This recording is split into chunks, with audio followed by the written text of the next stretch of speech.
What's up, YouTube? It's me, SmartDJ here, and welcome back to another video today. And it is that time once again. Welcome to the FNAF Anniversary Special on the SMDJ channel. You know, we've done this at least since the 4-year anniversary, so we're doing it again. Look at the text over there. I'm pointing the wrong way, but look at the text over there. Happy 9th anniversary to FNAF. So, yeah.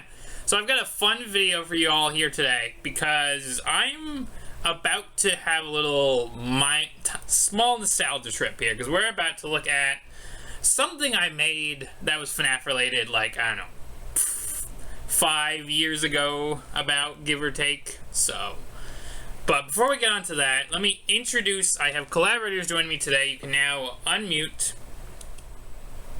Hello. So yeah, I have a couple lovely guests joining me today. First and foremost, I have Matt from both Mr. Matt and Continuity Error, so welcome. Yes, hello. You all know me from both channels, but I would consider this primarily a Continuity Error collab. We'll talk more about that in a minute. Yeah. So I've already I don't need to say it, but yeah, check out the links in the description. And Lucy is here. Hi. Yeah, some might know me as Chapsticks from various fan art. Yeah. And, I used to post on Instagram, but I only post on Tumblr now. I'm not much of a video creator, but again, I enjoy hanging out in spaces. I'm also Matt's girlfriend. Yeah. That's a crucial lore detail, guys. It actually is. Funny thing is because the reason we met is because of the FNAF Lore. Not even joking. Yeah. Yep. The very first thing we ever talked about was FNAF theories, because he responded to a story post of mine where I asked for people to tell me the FNAF theories. Yeah, that was on the Instagram way back in 2019. Good times. So yeah. So that the cat's out of the bag. We are talking FNAF lore today, and and we are talking about a FNAF timeline I made. So isn't that fun? No. He's holding us here against our will, guys. There are 7 hostages in his basement. Someone call for help. He's wearing a yellow rabbit suit, guys. No, I have a Withered Freddo shirt on right now. Just to show the camera. Wearing him as a profile picture, funnily enough. That's just a complete coincidence. I just haven't changed that in a while. It's Withered Freddo, man. Yep. Doing the eyebrow raise like The Rock. And just to get this out of the way, I've dabbled in some like FNAF lore talk a little bit here and there, and I have one primarily video, video that is primarily FNAF lore. If you guys want to see my take on the FNAF World UCN connection, there's an old video that probably will be linked in the description. It was a raw gameplay video, but I mean I talked about my theory, so it is a theory video, and some of the other theories talk I might have had is when I've been inspecting and reviewing FNAF, news, whether it be, a new trailer, a new teaser. So, I've dabbled in that regard. But, yeah, so we're talking a FNAF timeline today. And I wanted to put a disclaimer out here right at the very beginning of the video. We are talking about FNAF lore from FNAF 1 up to UCN, FNAF World included, and some of the novel trilogy stuff. I believe I had a couple things in there about that. So, yeah. Anything post-UCN, so Help Wanted, Security Breach, the new DLC, the Fazbear Fights, the Tales from the Pizzaplex. Throw that all out the window today. We are talking OG FNAF lore. Hell yeah. So the best kind of FNAF lore, in my opinion, personally. It's interesting because, I'm gonna assume whoever's knowing this is in the FNAF fandom, or at least used to be, and knows what's up. If you don't, there is a lot of content in this franchise, and it does not cleanly fit together, regardless of what some people say. And what I will say is that, I think it's interesting, the different interpretations you can get, from combining different media. There's a YouTuber called Rightoast, who is actually the only FNAF theorist I've watched in years, because he did something really interesting, and he tried to make a timeline of the original 7 games, just the games. No novels, no books, nothing. And he got pretty much everything except Henry's last name in Illusion Discs, but, well, look at me. I already jumped the gun on that one. DJ, what exactly are we discussing here? So, if I just head over to this lovely Google Slides I have and I screen share, we're going to look at a lovely FNAF, my FNAF Timeline is what this lovely document is called. So. Nice. Let's give it a look. And disclaimer, another disclaimer, this was made before I started YouTube. This was in my, you know, pre-YouTube era, so I still put my label on it. So I guess this is relevant now that the Super Mario DJ label is on this. So. But like, how old is this? This is like 2018. I want to say it's between late 2017, early 2018, or like middle 2018, because UCN is on here. So the information from after that doesn't exist. Yeah. Why? Before you all go with your pitchforks and torches, like, no, it's wrong. That doesn't apply here. This is yeah. DJ is presenting. Let's go. Man. So yeah, Let's do it. presentation time. So. Trust me, guys, you don't want to do that. When she came on my kneecap, holy crap. So yeah, as you can see, we're starting off with a lovely timeline with just the game images. What do you guys think of that? Awful. Disgusting. Delete this. I think it's fine. Given the information we had at the time, this seems fine to me. I personally wouldn't know where to put FNAF World, because to me that's like it has some implications about canon, but in my eyes has never actually been properly canon. But if you can convince me otherwise, I have arguments for it. I will be glad to see them when we come around to that point. Yeah. DJ, I thought it was just a random arrangement of images and they were like misaligned. I didn't realize it was actually supposed to be in chronological order. It's supposed to be a timeline, but because another small I don't want to keep throwing out disclaimers, but I think a lot of these images are taken off just Google, so I just had to like randomly throw them on the slide. You know, you've actually done a better job than most, like, gaming journalists. Every single image here, except the FNAF one, is official. Unless the FNAF 2 might be fake. It looks very close if it's fake, but, yeah. If there is stuff on this timeline that is made by other people, I will go out of my way to find the original artist and link it. So. Good. Oh, yeah. Anyways, on to part number 1. This is where we're beginning. And they're all lovely bullet points. Alright. Fredbear's Family Diner, where it all started. This feels like a school presentation. You know, like Fred of that teacher's like, okay, class, and now we're going to be discussing the bite of 87. Yeah. Person in this image is the one that's listed. It's great. Yeah. So we have this is where it all started. The first child was killed outside Fredbear's Family Diner, and they would later go on to possess the puppet. So that's by Fredbear's Family Diner era of the timeline.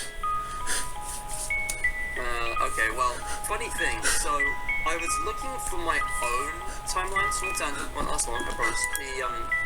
In 2020, I released FNAF Uncovered, the podcast, which was neither a podcast nor really uncovered anything new about FNAF, but, you know, that's just how it be sometimes. They're unlisted now, you won't find them, you'll never find them, none of you will. The thing about that is that it was basically, I had a similar document to this, and I'm not sure if this is the same thing, but I do have a Word document with a timeline of some form, just sitting here. I think this is from like 2019. And I think I remember you showing me that. It was chaotic because you have to zoom in super far to see it. Oh my god, I can't. You remembered more than I do because I'd forgotten about it. But this only contains games 1 to 6. This doesn't include UCN. I think UCN was out, but I just hadn't gotten around to it. This looks a bit unfinished, actually. I hadn't written the bit for pieces in yet. But yeah, this is a work in progress timeline from years ago that's never going to be finished, and it's chaotic. Yeah. I will say, absolutely, I'm using that to compare, although I've got other things have changed since. I'm using this to compare with yours. So yeah, I've pretty much got the same thing going on as with yours, I agree. This is the most logical starting point, really. Yeah. Except for, guys, actually, pre-1973, William Afton buys a purple car. Very important for the lore. Oh, yeah, too. Yeah, that's actually the first thing. That's what kicked it off. Yeah. I will say, this is something that I've had floating around in my mind for a little bit, and it's just like a small little mini point I want to throw out there. So obviously, this is using the save him, take cake to the children minigame image, and not, Pizza Sim, when we, had the reveal that it's a character we'll talk about later, possessing the puppet. But a point I want to throw out is, it's based off the novels, is that technically this wouldn't be wrong because of where there's the whole thing in the first Silver Eyes about Sammy going missing, and obviously Sammy was a sibling to Charlie. So technically it's not wrong. You could still say save him, save her, because of the whole Oh my god, I never thought about that. Yeah. Dude, I don't think Charlie or Charlotte is actually anywhere in the game. So what if it's Sammy in the games? That means the one retcon is something else. I mean, personally, right, I feel like Scott has always kind of just worked deliberately vague, so just in case he figures out something that works better story-wise later down the line, he glosses over any, mild discrepancies that he's done in the past, probably because he forgot about them, and then just, writes it in a way where the other side makes more sense. I think originally the first kit never had, much more plot than being the first kit that was maybe, an accident or something outside. But clearly, excluded from the rest of everything, and that's why that one got targeted and killed. Yeah. But I don't think that at this point he actually planned for there to be any relevance regarding, Henry and Henry's relationship to William, and, who they were to each other, and what their, the fact that they were implied, sort of, maybe, to have been friends, were at least co-owners at some point. That whole thing all came later. At this point in time, he only knew there was one child that was stuck outside and got killed and targeted because of that, because of the isolated circumstances. Yeah, fair. Yeah, I just wanted to say I'm actually wrong, because as soon as you started speaking, I remembered he says my daughter in Pizza Sim, and the voice in UCN, it sounds like a girl. I know little boys are also, although I think it's entirely possible that originally this character was either had no definite gender or was intended to be a boy and then later changed to girl, because that's my fact. So yeah. It was just a point I wanted to throw out because of the novel trilogy. Actually, counterpoint. Maybe instead of I don't know, save him, could that also be save them? No, it's save him. Spelled out? In this minigame. It's save them is a different minigame. Yeah. Maybe with him they mean a different character. I feel like that's we're kind of on a tangent now, but yeah, this is the important thing though, right? Because the meanings of this story changed over time. Yeah. Question: Are you certain that when it says save him that it was implied to be specifically the puppet? Yes. What else would it be? God, it's been a while since I looked at the minigame, well, so I don't remember everything. Well, you do get the puppet jump scare out of this minigame, and the child, later. It's the child who obviously needs saving, and it's maybe you could turn it and twist it in such a way that it's the puppet reacting protectively off that child not being saved. Oh yeah. True, but it was just a small point I wanted to throw out because of the novel trilogy, where I'm there was that whole thing where it's oh, you took Sammy. No, I took you, William says, so. I get your point, but on the other, I would like to point out that the novels did very much, twist and completely invert a lot of concepts. Yeah, I know. Such as Charlie being an only child in the games, while the Afton family had multiple siblings as the children, whereas in the books Charlie had a brother while Elizabeth was an only child. Yeah, so, fair. I don't think you can reliably say that Charlie must have had a brother in the games. Yeah, I know.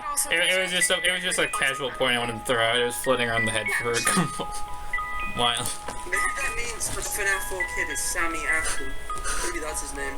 Yeah, I really don't buy into the whole semi thing, but you already know that I'm a controversial one. Yeah. I'm just spitballing, man. I'm not taking this too serious. Anyways, on to the next part of the timeline. This is the location minigame. Okay. This is just some really stuff that I don't know what I was thinking at the time, but apparently after Fredbear closes, social location gets made. Baby's Pizza World opens, it gets close to the gas lake, and it's because after daughter dies. Baby's Pizza World existing before any Freddy's. No, this would be good. Actually, I kind of somewhat think I might agree. Although I do think personally that during Fredbear's they already branched out into having at least one secondary location where they had Freddy's. I think from what I can gather, I think why I put this here was maybe was my point of Elizabeth died before the crying child. Okay, here's the thing. Okay, this is stuff I think I actually have a lot more memorized than we thought, because I've been replaying games and talking with people lately, and I literally have this memorized. In Sister Location Night 1, one of the first things Hand Unit tells you is that after the unfortunate closing of Freddy Fazbear's Pizza... Yeah. Yeah, but also I would argue personally that this was also kind of meant to be maybe a little bit of a red herring towards the FNAF players, because at this point in time, Sister Location, release-wise, came long after the others. So they didn't yet know that Sister Location must have happened before FNAF 2. And again, I do think this would also make sense with the whole thing where I said that, besides Fredbear's, there might have been a sister location called Freddy's. And the reason I think this is because of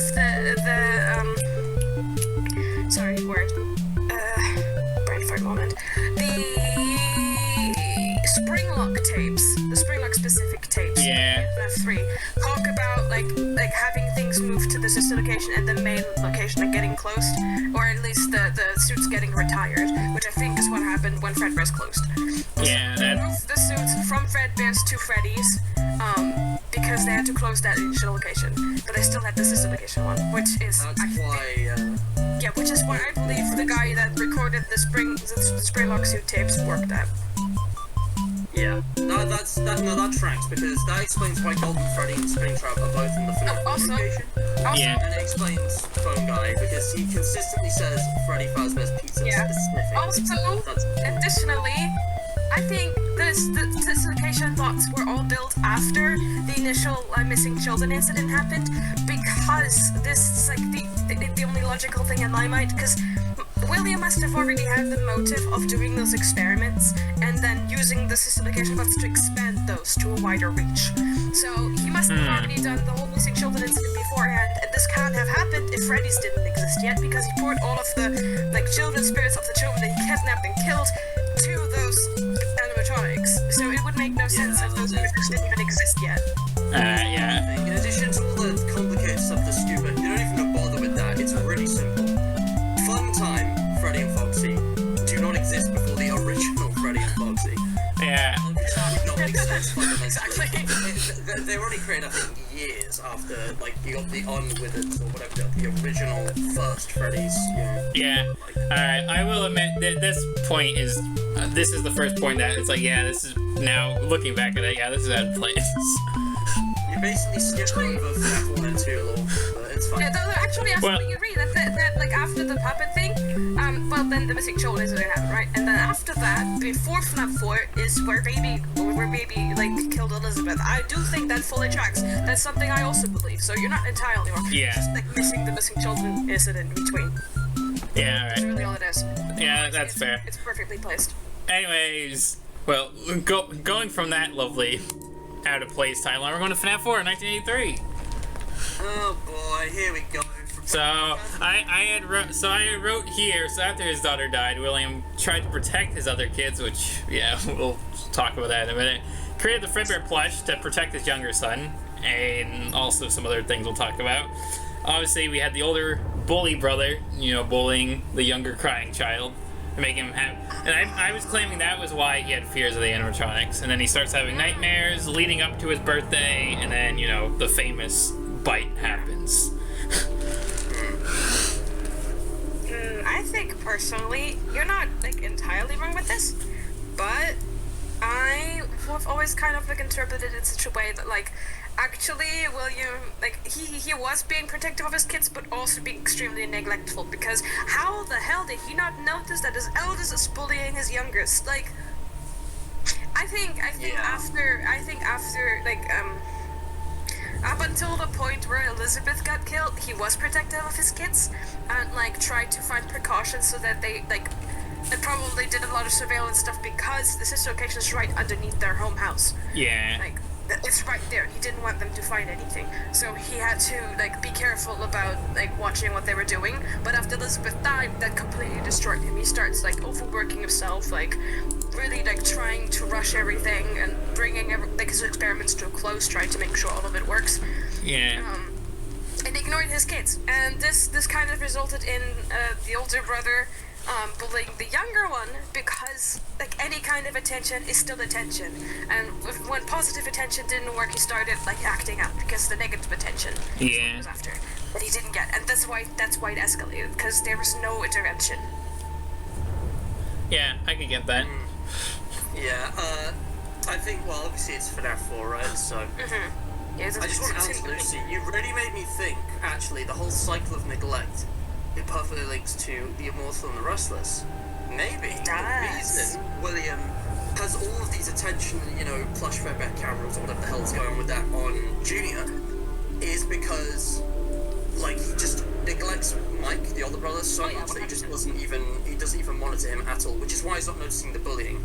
The Fredbear plushes, they're missing from most of the rooms where the crying child gets bullied.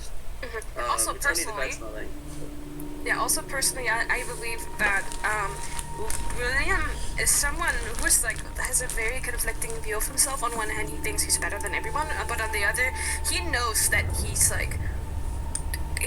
not appreciated, or he's not getting, I guess, the attention that he desires, but he's also a coward. And I think he sees a lot of himself in his eldest, because there's later down the line there's a lot of commentary on the fact that Michael looks and sounds so much like his father, and I think William just greatly despises this whole thing of seeing himself in his son, and trying to ignore that as much as possible, which I also think the Immortal and the Restless is referencing.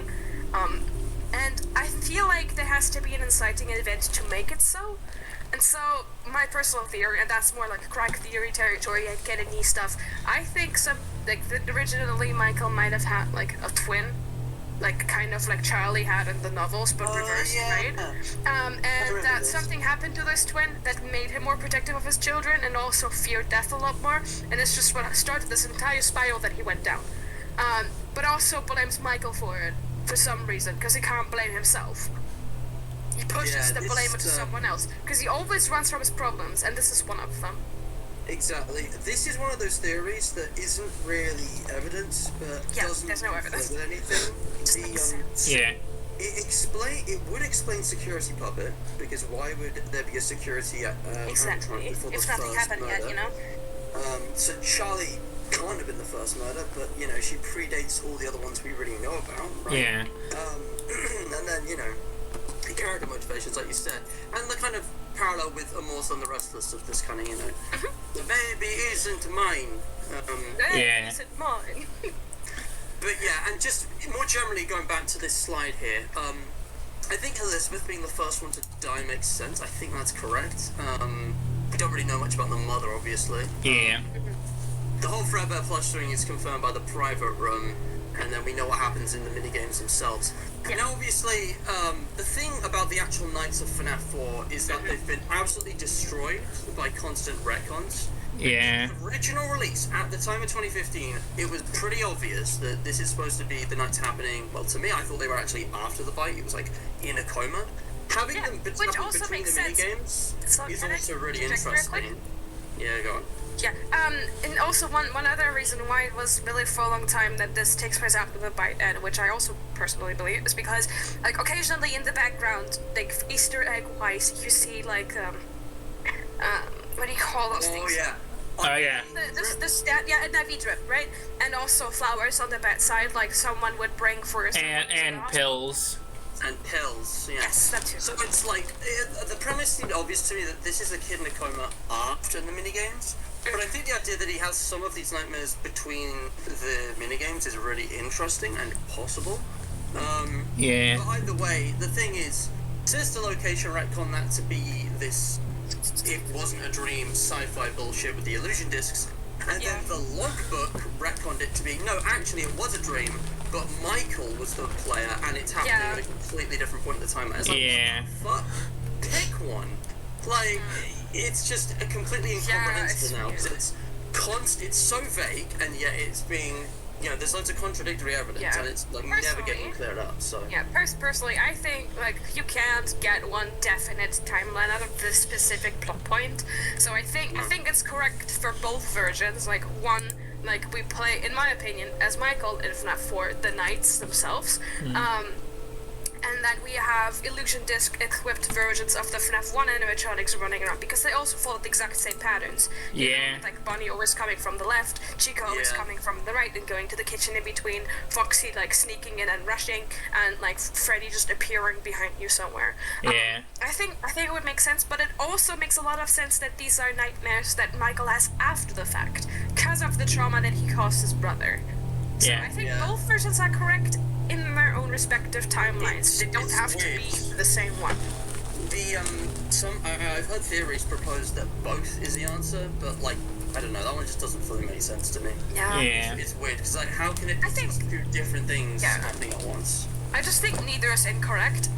So I'll take either, honestly. At this point, I don't care, because I think both could make for a good story, but it's just frustrating.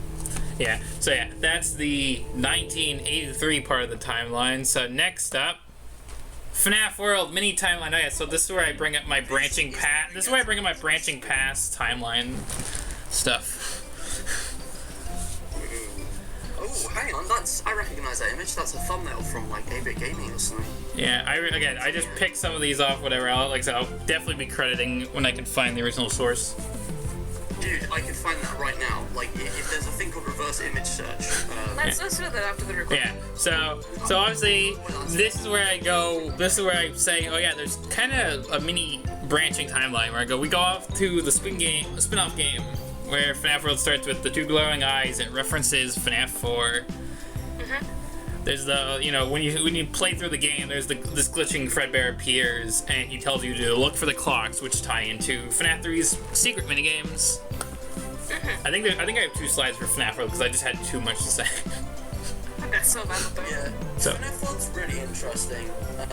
So just going off of this slide before I move on to the second half, what do you? Alright, yeah.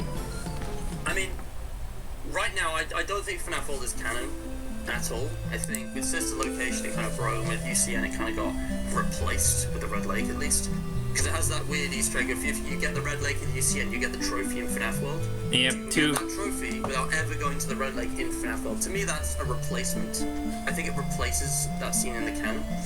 Whereas it's just an awful kind of worms, because if the clock ending obviously ties FNAF 3 and 4 together, but then it like opens up the questions of how the rest of the game fits in, because they are connected. You can't separate them. It's not like this location custom night. And I just don't think, because the conclusion I originally came to is that Golden Freddy has somehow become self-aware that they're inside a video game timeline, which is nuts. Even, well, by today's standards, probably not that nuts. But in 2016, I saw that and I thought, no.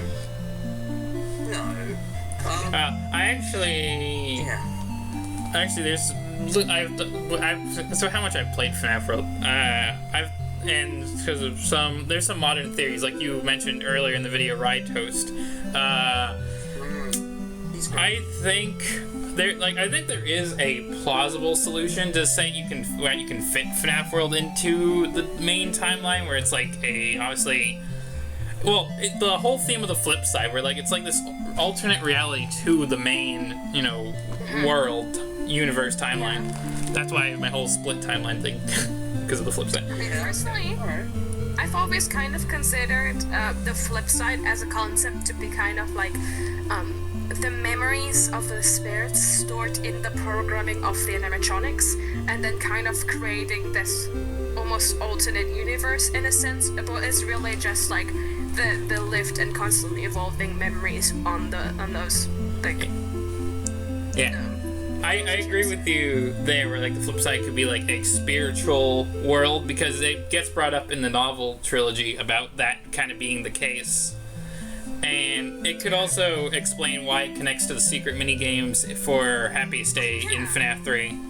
Generally, all of the minigames, I really feel like they always have this kind of vibe where it's like you look at a memory of like from the eyes of one of those spirits haunting the animatronics, but framed in this like little 8-bit format. Where to me, it really feels like it's like a combination of the mechanical, the digital, and the memories, which makes sense for like having haunted freaking platinas or freaking chips or whatever you call them.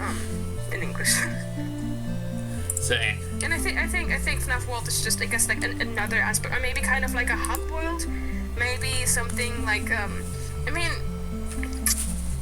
we have them until this point. We've had the crying child's death, the whole like thing about FNAF 4, right? We had the initial sister location death with Elizabeth, and we've had the missing children incident somewhere before this. So I think it makes sense that if you have the whole build-up of William, like putting remnants, like most of the remnant shit from the FNAF 1 animatronics into the scooper, because it says it has multiple like soul traces in there basically that can be identified. I think this might be like inside of one of those combined things. Yeah. Maybe. I don't know. It's kind of I'm like kind of pulling things out of my ass here. Yeah. The thing is, with FNAF World, I remember at least the clock ending on its own. You know, we obviously take it on its own, right? So, what does this add to the story? Who are these characters? What does this, tell us more about the other games? I don't have good answers for those questions, which is why I'm not sure if it really fits in. The conclusion I came to is that we play as some kind of artificial intelligence. It says you were made for one thing. The puppet master is explicitly stated to be Anim Dude in the game, but it doesn't really make sense in the other context. The 8-bit Fredbear talking to you, I don't know. I honestly, I don't know who that's supposed to be. I don't know if it's supposed to be Golden Freddy, but the implication of the intro cutscenes as the clock ending is that there's the eyes right on the left. When the eyes from the darkness saying I will bring you back together, that is some ghost talking to the player of FNAF 3. The character you play as throughout World, the 8-bit Fredbear in the middle talks to is someone different. It's a very, very different tone when they're talking to things very differently. About that, it's like matching everything. I have to disagree. Alright, sure. I think this is William talking to the crying child. Because we don't play as the crying child in FNAF 3. That's not from FNAF 3 though, is it? I will put you back together. That's from FNAF 4. No, but the clock ending piece. Like you talked about the I will put you back together. That's the one you talked about just now. No, I'm talking about the one in FNAF World. Different context. Okay. Well, FNAF was a whole different thing. That's not nice. Yeah, this whole mess right now is kind of why I never bothered to try and fit FNAF World into everything else. Because like again, there's some implications, there's some more crumbs if you say. I don't think it actually properly fits like as like a full-on implementation of the main timeline. Alright. Well, like Oracle. Canon, but in a separate continuity. This is like the 1 to 4 continuity, but that isn't Dream Theory, which was never solved. According to Square, they weren't random Easter eggs, but I don't buy it. Alright. Well, it's kind of complex. Well, before we get stuck on this half of the FNAF World timeline, let's go to slide number 2. FNAF line continues. Alright, so okay, we got some interesting points here, bringing up some Update 2 stuff, and then obviously I did briefly mention Scott here, which is interesting. Chica's Magic Rainbow. Yeah. My first reaction to this is just that even if you separate the bits that are clearly lore influenced, the 8-bit minigames, those characters, even if you just separate that, it doesn't fit into the games. Desk Man is either Scott Cawthon or Henry Emily, and Scott Cawthon didn't say himself to the FNAF lore obviously doesn't make sense, and I think he's like clarified multiple times that's not what's going on. Yeah. Henry doesn't die, and he doesn't create baby and then be killed by baby in the games. That's kind of what happens in the novels. It does, And yeah. the baby in update 2 here does not match the baby Actually, in this location. Now that you mentioned the novels, I think, right, actually this could be canon for the novel timeline. That would make sense.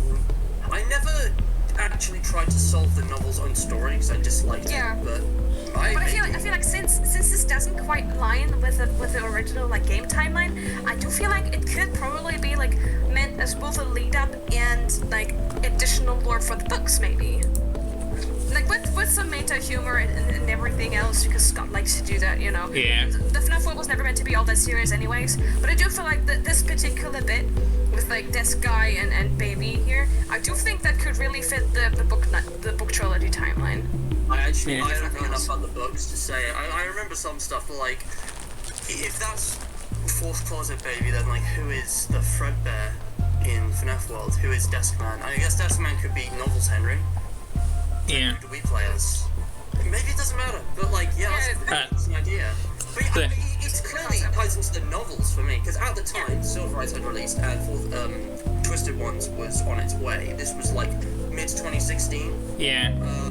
Before Sister Locations, so yeah, that tracks. Again, FNAF is improvised. None of the lore was ever planned. It was made up as it went along. Mm-hmm. That's a fact, we know.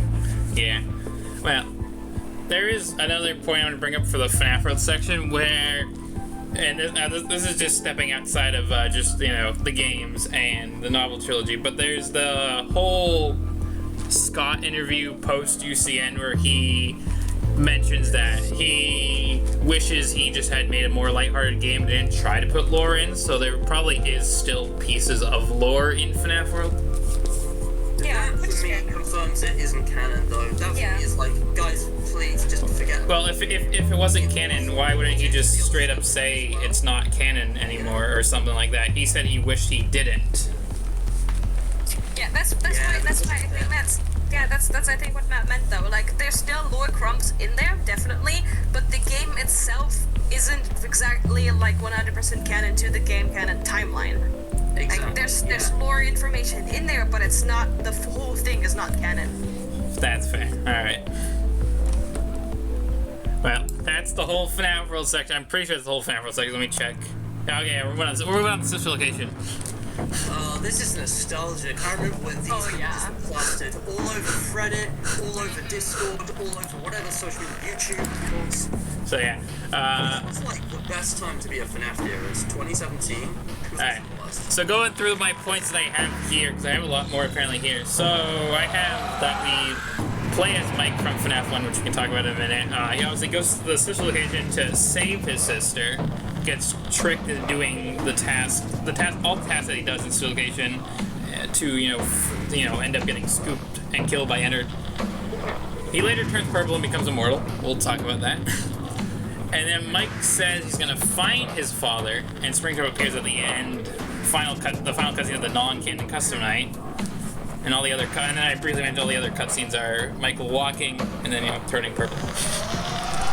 So that's just The way I see the whole scooping thing, right, and Michael surviving. Yeah.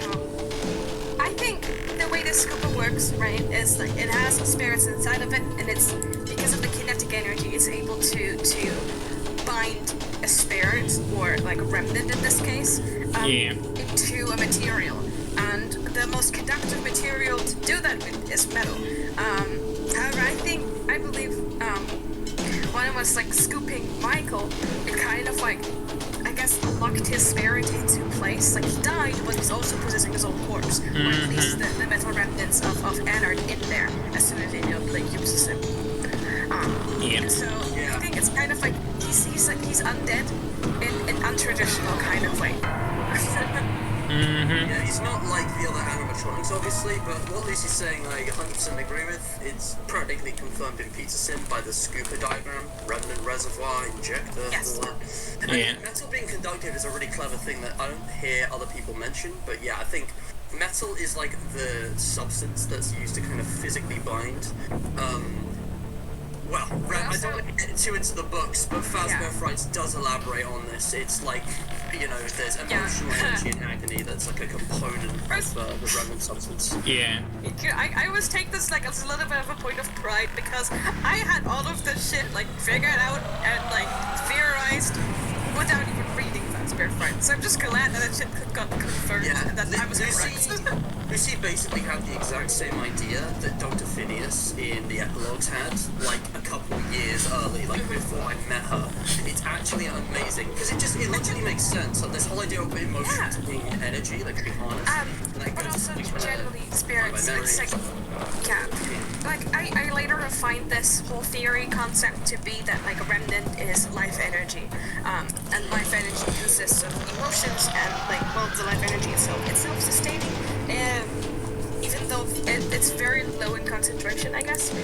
But it would also even work with like real life, quote unquote, ghost sighting concepts because a lot of that is like spirits, like quote unquote, talking through electronics and making lights flicker and all that. Because it's metal, it's energy, it's already an energetic current, and it's something that more energy can lock onto and attach to and also flow through. And so metal being a good electricity conductor makes sense for souls and life energy as well, because it's energy. Yeah. Alright, I want to bring up a couple things that are on this slide in particular. So, with my very first point on this timeline section being, you play as Mike from FNAF 1, what do like, so, granted, we haven't got to my FNAF 1 slide yet, but give or take, would you say that is, you know, that's pretty a solid thing you could say? Because I think obviously, yeah, we obviously know Michael, but I think I also connected this back to the Mike Schmidt paycheck when I was typing at that point. Yeah. So. Of course. Okay. I totally agree. The thing about Sister Location, as a standalone game, it's actually much more clear and explicit in its story. It has a narrative that is much more easy to follow, and even most of the lore is pretty straightforward. Obviously, there's parts which are really not straightforward, but and the thing is, the next continuity error video, which hopefully has finally released by the time you're seeing this, this is releasing the same day as the live stream, and I'm definitely going to mention this during that live stream. But basically, I'm doing a Sister Location lore video, and it just seems obvious to me. Like, I don't get what counter icons there are for this. Like, yes, it literally says in hand unit Mike. It's also, the same Mike. There's also the whole, like, the whole speech at the end where it's like, it's me, Michael, and then him explaining that he went into the Sister Location and that they mistook him for his father, and that later on with the paycheck. I still think the whole, like, order as a reason for getting fired is 100% a joke that Scott just realized he can like route back to this. Yeah. Master of improvisation. Something that I am doing my own writing, so like I totally get it. Sometimes you just have things coincidentally align in such a perfect way that it actually loops back around, even though you didn't even intend for it to. It just works. Yeah. It does. Yeah. So okay, I think there's that. This is a pretty solid part of the timeline, I would say. So we can move forward to FNAF 2. Okay, there's a lot of stuff I'm gonna have to look up. There's some renders here. Bit of a time jump, I think. I didn't even put 1987 on this part of the timeline. I at least put 1983 for the FNAF 4 slide. I mean, you did Pursuit 87 at the second to last point, so... Yeah, I know. So, Fazbear Entertainment reopens, so this is my first time I'm mentioning Fazbear Entertainment in the entire timeline, so this is going well. They replace the old models and get new ones. The new ones are built into the criminal database system. Jeremy takes a night shift. William Afton, that's my first time I'm dropping the name, comes in and kills more kids. Puppet gives life to toys and Withers. There's the first mention of toys. Withered singular, guys. Withers. And then they're all possessed, attacking Jeremy. Another incident happens, and it's the bite of 87, and then the place gets closed down, and the Withers get kept for a smaller location. So, the floor is open now. Yeah, I actually disagree with a lot of this. So, first of all, I actually am one of the controversial ones that don't believe there were more children killed. Because it doesn't make sense with the whole 5 and 1 narrative that the game has going throughout everything. I think what happened is that when Jeremy Fitzgerald takes the night shift, you have someone else coming in for the day shift, and this someone else is William Afton under an alias. Because he sneaks in. He's not supposed to be there. He's banned. Like, all previous employees are banned from entering the establishment. William sneaks in anyways, because he got kicked out of the company and wants revenge for it. So he starts tinkering and messing with the animatronics to get their facial recognition scanning to attack all adults in uniforms, not just him or, like, criminals. And that's why they end up attacking Jeremy. Yeah. I can see that. Yeah, FNAF 2 is a lot more complicated than people give it credit for. It basically established the entire FNAF lore. Yeah. So as we know today, I think good and bad. Yeah, I think the whole mini games with like the puppet giving like the masks to the dead children. I think this is just an explanation of why the animatronics that we see in FNAF 1 act different than the puppet, and why the puppet is special. Because the puppet is sentient, the others are not. Yeah, there's a lot of I don't know, weird details. So I'm actually looking at my timeline here. One of the things that doesn't gel with modern lore is the puppet's ability to give gifts, give life. Yeah. Because that minigame kind of implies that the puppet. Well, some people have interpreted that the puppet stuffed the bodies of the children into the suits. Yeah, no. And there's also the idea that the puppet actually, they didn't come alive until the puppet, I don't know, kind of activated their souls. But pretty much all lore since has kind of contradicted that. Because, you know, possession is shown to kind of just happen on its own. Yeah. Sort of. Hold on. I'm gonna interrupt you there. It was explained by Henry specifically that the puppet, aka Charlie, persisted because she wanted to, because she didn't want anything bad to happen to anyone else. Because she is that kind of kind person who wants to help others and has always been there to comfort others. And I think she recognized that this is a real danger for others, like while she was dying there. Maybe not consciously, but subconsciously. She knew something bad was about to happen if she didn't do this. And so she possessed the puppet willingly, which left her with a lot of sentience. And because she felt bad for the other kids getting killed, she, like, bound their spirits to the animatronics. I think that was William's goal to begin with, but he got kind of the wrong idea of what this whole process entails. Because in how I see it, he killed Charlie, maybe in a fit of rage, maybe out of jealousy of Henry, something that's implied in the books. Whatever it may be, he kills Charlie, and it's not planned. He drags her corpse to the back of the building. The puppet comes out and drags itself to her and collapses nearby. I don't think this was a planned event. I don't think it was planned for her to possess the puppet. I think that was completely an accident. And I think William realized this and has this like Eureka moment where he's like, oh my god, I found the key to like artificial immortality. People can live on in other bodies. I just have to figure out how. And that's what spurred on his whole like quest to kill all these children and experiment, because they're easy to manipulate and easy to kill and get overlooked quickly. That's the whole reason why you targeted children to begin with. If you had tried to target someone his own like age and size, that would have not worked out. And I think the puppet's intervention was what ultimately kind of like both sabotaged him as well as confirmed his theory in a way, because while the other animatronics are possessed and clearly act on an emotional input that isn't part of their programming, they're not sentient. They don't really think or speak. They don't really have much more going for them other than rage and murder. I think I get it. I think it's if a spirit doesn't have like the will, like a strong emotional willpower to come to life, it has to be artificially given life. Exactly. This is like the paranormal way it's done, which kind of ties with more fright kind of stuff. Yeah. But as we know, there's the scientific way as well that the sister location employs. In fact, there are theories that explain how Golden Freddy, with the FNAF 4 kid, and Elizabeth and Baby, are both artificially kind of given life by William, right? Because he like uses the scooper and kind of like forces that whole process. Yeah. Michael is given life by Baby after, and it ejects. You won't die, you won't die, you won't die, and then he stands up. Yeah. I think if Baby hadn't done that, Mike would have just died. Yeah, although I also do think that Michael has like a lot of questions, and that's why he was like he has this whole goal of like finding his father, finding out what happened, finding out the truth. Yeah. Yeah. Oh, absolutely. I do think that motivation would be enough to keep him in the like among the undead. I think what like happened is after the FNAF 1 like missing children incident where all of the I guess experiments failed because the children aren't sentient, which is what William would have wanted. Because like it's not really like immortality or like actual life if you can't even think. If there's no opinions, no conversation to be had, no intelligent, coherent thought. That's not the point.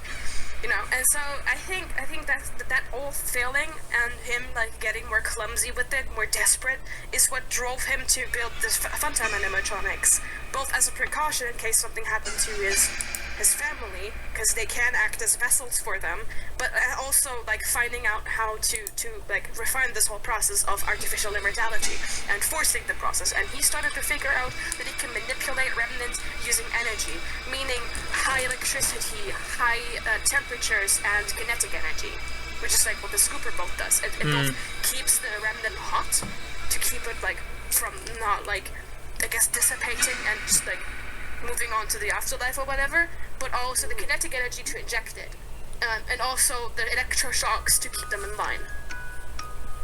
Interesting. I wholly agree. I just want to add on, switching topics a little bit now, because I mean I don't know about you, DJ, but I think everything she said was spot on, really. Something important I think I need to mention is that there are lots of things in FNAF 2, specifically the mini-games Foxy Go Go Go, give cake to the children and save them. Yeah. Not save them, give gifts, give life. Those happen way earlier in the timeline. I think those are before all FNAF 4 sister location. That's the original Freddy's, missing children is kind of the original Crimes era. I think during that, I think Fredbear's actually still open, at least the FNAF 4 Fredbear's. But there is one minigame which happens in the present, and I just want to go over like my timeline of the actual game actually, like in that time period, in 1987. Yeah. The earliest thing we know about is Save Them, right? So the location opens. William Afton is employee number 1. Purple guy works there before Jeremy. Okay. And he obviously murders another set of 5 children. I'm sorry, Lucy, but we can see the sprites. I know we know the symbolism, but our opinions just differ there. You could argue the toys are scrapped at the end of the game, and that frees their souls, which is why they're never seen on mentioned again. But also, I really think the whole explanation of William messing with the database and facial recognition shit, I really did think that's a plausible explanation as to why they attack the night shift guy. To be honest, I would have preferred that, but yeah, I don't know. Anyway, whatever. He does something. Okay, he commits some crime. He uses a yellow suit. And then he scatters, and we see Pumpkin and Freddy chasing him and save him. But there's these hold on, question. Maybe he attempted, but didn't manage. He got caught in the act. Alright. Well, the game's called Save Them, and then the purple guy strike says you can't. So. Alright.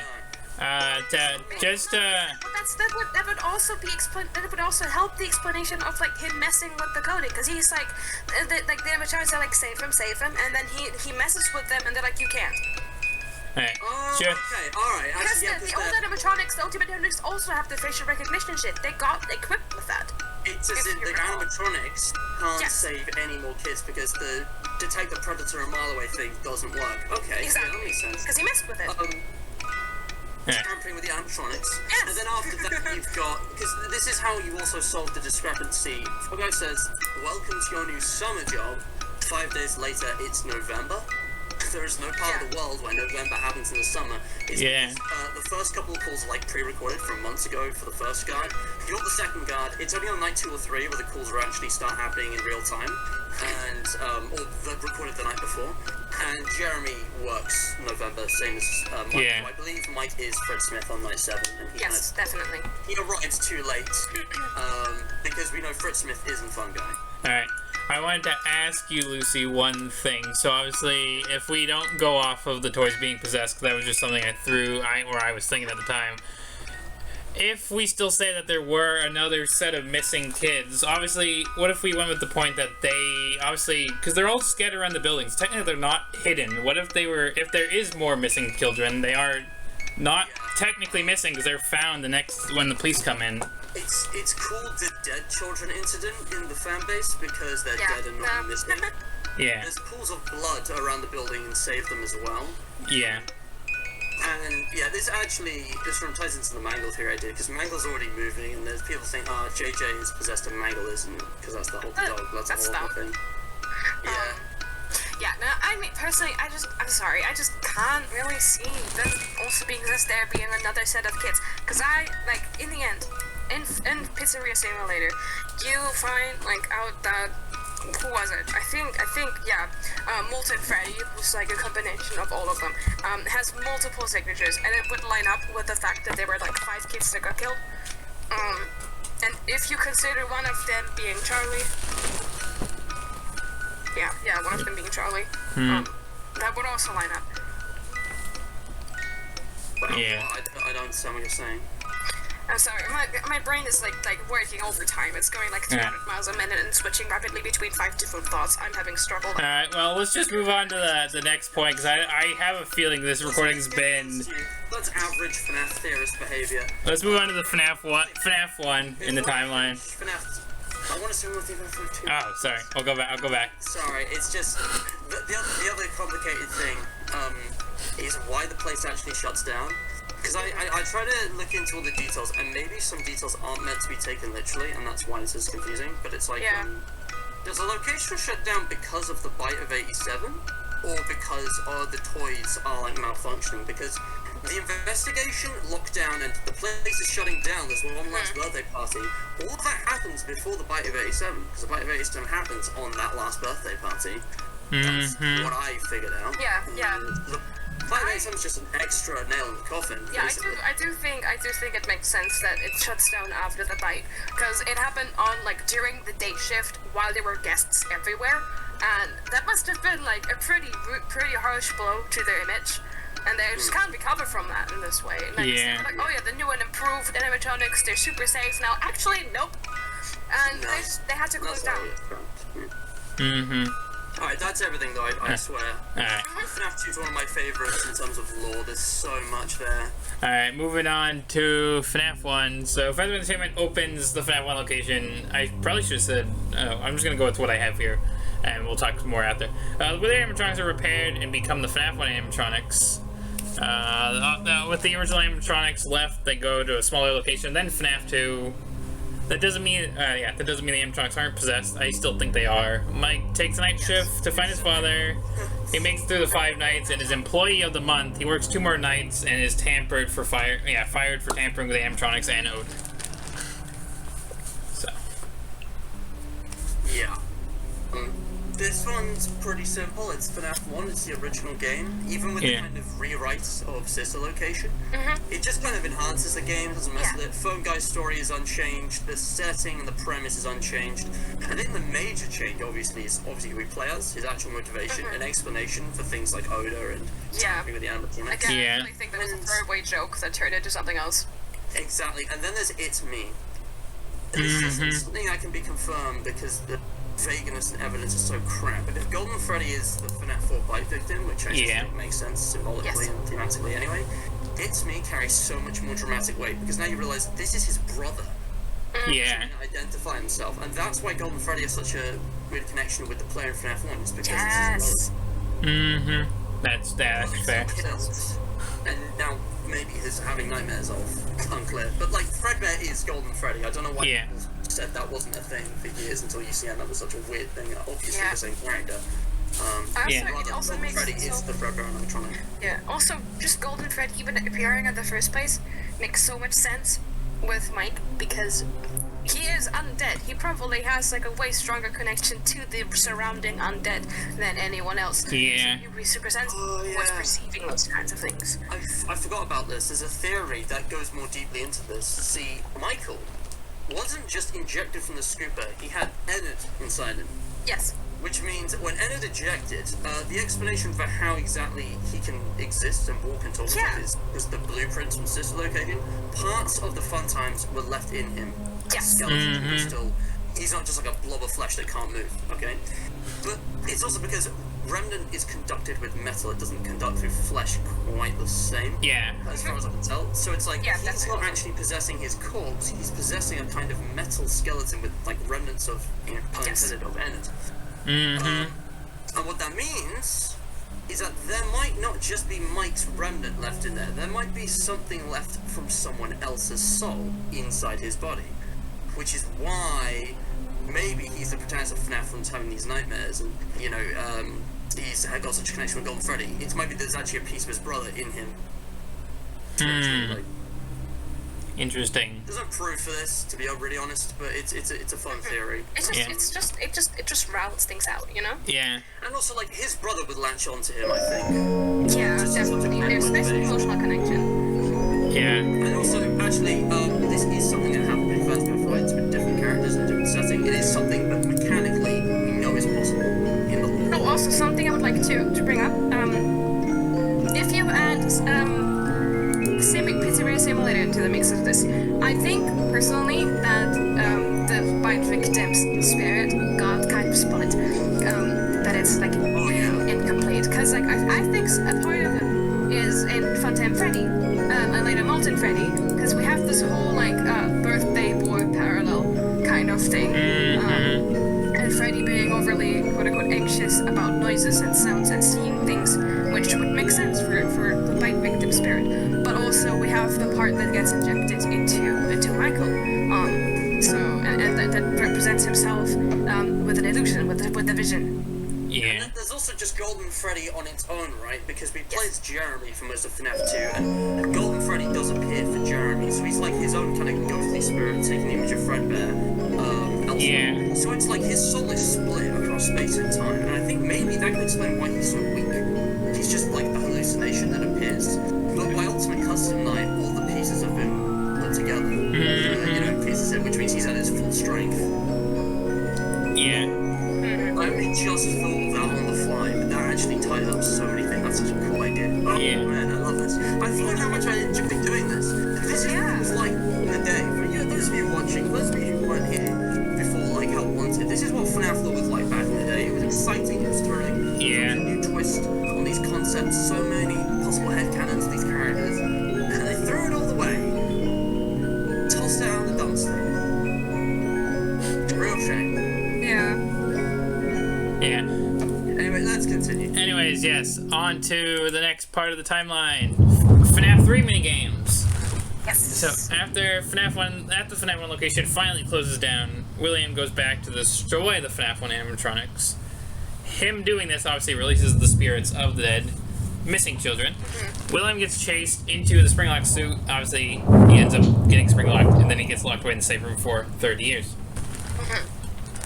Actually, personally, I like to think that the reason he gets locked, quote-unquote locked away and can't escape the safe room until he's like manually moved by the Vesper Effects team is because when the suit snapped, it switched from suit mode into animatronic mode, and animatronics aren't supposed to be in the safe room, so the system glitched and like, caught him because he couldn't move. Because it was basically blue screening him.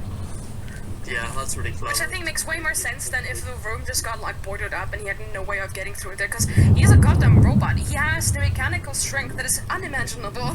Yeah. That's the thing, like, there's something that annoys me a bit with FNAF, is how after FNAF 2, Scott kind of stopped bothering with game over screens. Yeah. Which, you know, but if you think about FNAF 3, I think the ambiguity of what happens is you added to the fear at the time, and it was really good because it was the first one to do that. But it's like, the animatronics are like hundreds of pounds, they are like bigger and heavier by you tenfold, you know. They could kill you just with a punch because they're like pure metal underneath the, you know, costumes. Yeah. So it's like they could just crush you with their bare hands. So it's, you know, it doesn't require explanation. And yeah, obviously Springtrap, you know, is included in there. So obviously, timeline-wise, just looking at this overall, FNAF 1 closes down. Some people do think Follow Me happens earlier in the timeline, because, and this is honestly almost a contradiction, the safe rooms get sealed by Fazbear Entertainment, right? Yeah. At some point. But the thing is, this one's unsealed, and I think Phone Guy says most locations, not all locations. Yeah. But Peterson saved the day with an explanation for me, I think, because Henry references the Follow Me minigame, so I think he must have come here at some point for some reason and sealed it himself. He might not have even recognized William in the suit. He might have just seen, oh shit, there's a spring lock victim in here, I better close this up. No one's ever going to find this. Yeah, that's true. The whole thing with Shadow Freddy's weird. I'm not sure if that's actually Shadow Freddy as some kind of spirit, or if that's just how the animatronics perceive William, because he's in the dark and they can't quite see what he looks like. That's a really good point, actually. Because it's purple, I feel like I was, but I don't know why it's a bear. Because I always felt like William, I guess, like in the flip side, like actively moving around the flip side is always been represented more like with Shadow Bonnie, but like in the FNAF 3 minigames. Yeah. Which would make way more sense in my opinion in that way, because like it is like he's like a shady like Bonnie figure, because that's what the children remember him as before they died. And like with Shadow Freddy, I feel like there's so much fakeness to it, so much options. I've like with the AU story that I'm doing right now, I've kind of interpreted that to be like just another, I guess, splinter of the bite victim in a way, who's like also helping kind of take revenge on him now that he's here. But it would also make a lot of sense if it's like Matt said, where it's how the animatronics perceive him. So that's a great idea. So, see, this is the list of ideas I've got right now. There's your thing, which I'd not thought of before, it being a manifestation, like a splinter of the bite victim, because it's Freddy. How the animatronics perceive William, it could be a manifestation of agony if Fright's there. If you go off, that already makes sense to this situation. Yeah. It could be a spring-locked employee of some kind who becomes a spirit. That's an old theory, which I don't think holds water anymore, but yeah, still an interesting one. Yeah. It's just weird, but we know that it's a ghost and not a suit, because the shadows are in FNAF 2 as well. Some people think the two are like one and the same. It's like Golden Freddy, they can kind of change forms. Which I'd buy, because Shadow Bonnie has returned multiple times. Shadow Freddy has no and then there's Nightmare, which is Nightmare, Shadow Freddy. Yeah, I just wanted to bring that up as a small point, going off of one of Nightmare's you see in voice lines where he says he's your William's wickedness made of flesh, so he could just be a clue. He could be in some connection to William. Well, that tells me he's a manifestation of the agony, the emotional energy produced by William Afton in the Missing Children's incident. Yeah. This is explained in Frights, but trust me, it tracks, it's connected, it's the only thing that really makes sense. Yeah. The thing is, though, these agony manifestations don't actually have souls. They're not individuals, they don't have a consciousness. Yeah, so, they are just emotion taken shape. Yeah, so it's not really a character in that case, which doesn't really track with what we see in FNAF 3, because the shadows actively make decisions. It also does make sense, because they're shadows. You know, they're shadows of an actual like character. They are like kind of like the mirrored imprint. Yeah. Maybe this is gonna sound really dumb. Maybe Rudden is like the Force, and Michael manipulates them. Because I'm thinking Shadow Bonnie and Happiest Day, like why would Shadow Bonnie decide to do that? Yeah, I am. Not even that big a nerd, trust me. I know more of what I don't know than I know. Star Wars goes deep, man. It's crazy. It's sweet. Again, I think this is just another solid part of the timeline. Yeah, this is where it goes. I'm not too wrong. EJ's just gonna you actually were keep going. really on point, considering how Sorry. much time it is. You were really good track for like 99% of this. Oh yeah, hey, what year? So this is late 2017, early 2018. Yeah, this is solid, mate. There's only one or two things I've picked out which I disagree. Yeah, well, I think the only major things is so far. Wasn't this good? Yeah, I think the only major things that there was is obviously this is just social location minigame being out of place. Everyone's take on FNAF World. I just gave mine. And yeah. Aside from the FNAF World stuff, the only thing I really disagree with here is the FNAF 2 placements in the timeline. That's just the minigame being missing from earlier. Like literally, this is really good. This is yeah. I think so obviously I don't know why I gave certain minigame sections like their own slide and other ones I didn't, but I don't know. I think I was grouping most games as a whole for the timeline. Very fair. Anyways, FNAF 3. 30 years after Freddy's closes its doors, FNAF Friday opens. There's a new horror attraction with props from basically every location, give or take. Phone dude finds a safe room with Springtrap inside. He unleashes Springtrap and FNAF Friday hunts down the security guard. Guard is Michael, and then FNAF Friday burns down to end. Okay, well, I put it here that FNAF Friday burns down to end Springtrap and save the children. Fair assumption to make. I personally would argue that we don't have any concrete evidence that we're playing as Michael.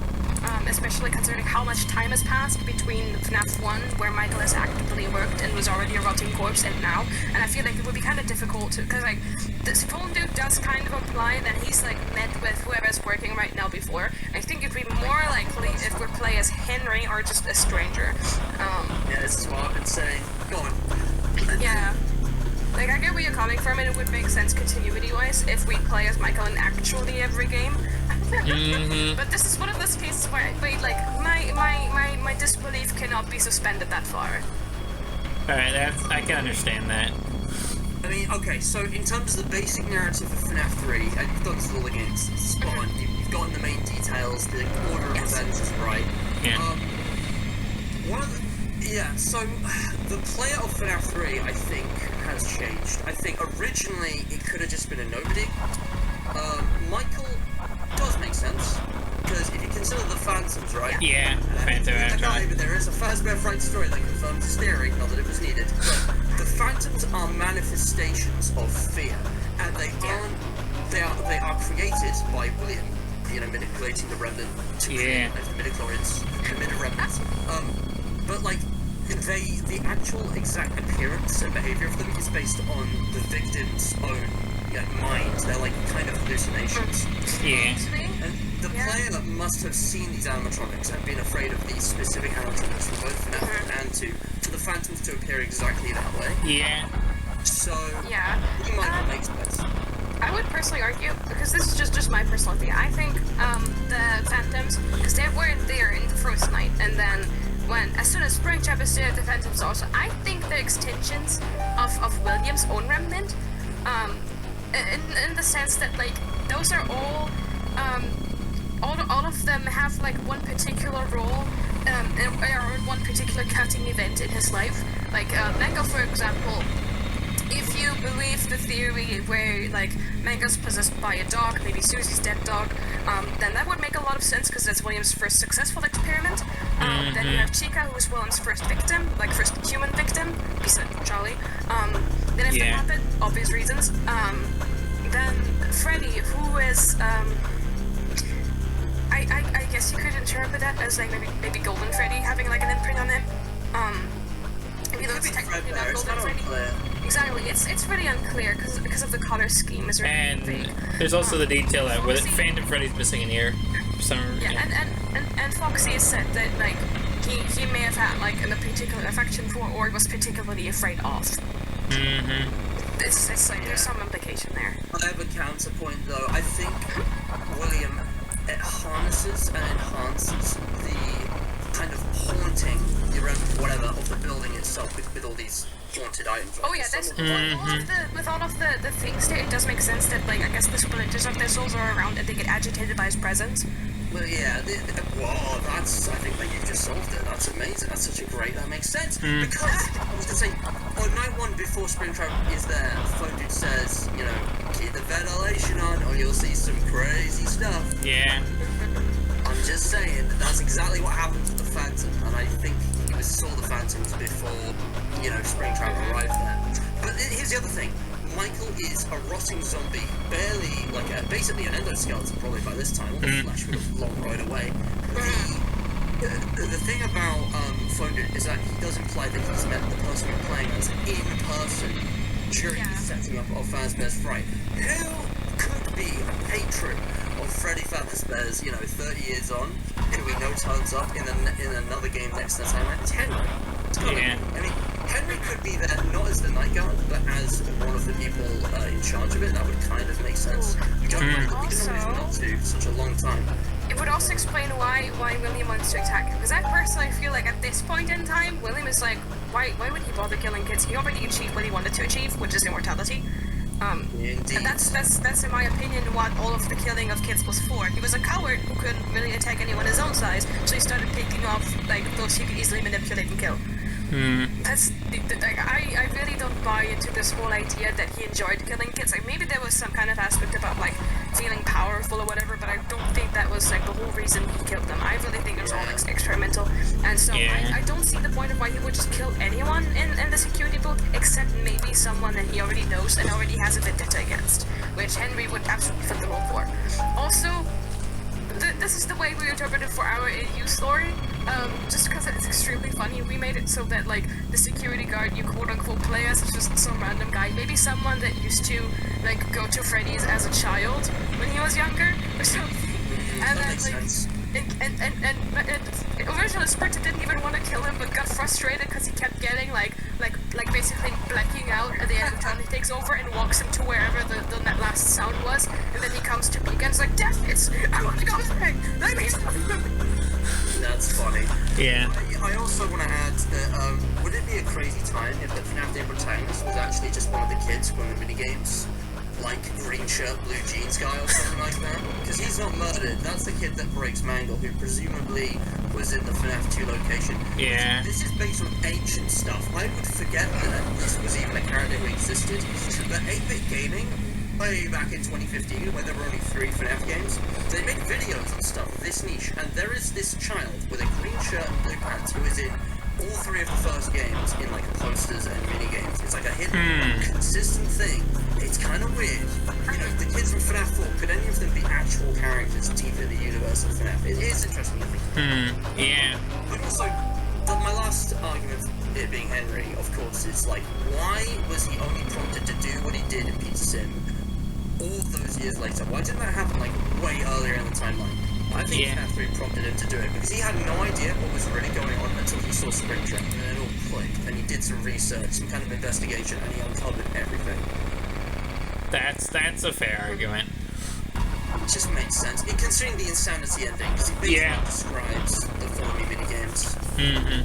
And monster, he describes Springtrap as a monster, because I think he sees that William's not even human anymore, he's turned into something else. Last, I think one other point I want to bring up for FNAF 3 is why I'm saying that the Fast and Fright Fire is where Happiest Day takes place, because I think some of the spirits could have been set free before FNAF 6, and that because you obviously have the Puppet Mask that falls slower than the rest, and obviously Puppet comes back for Pizza Sim.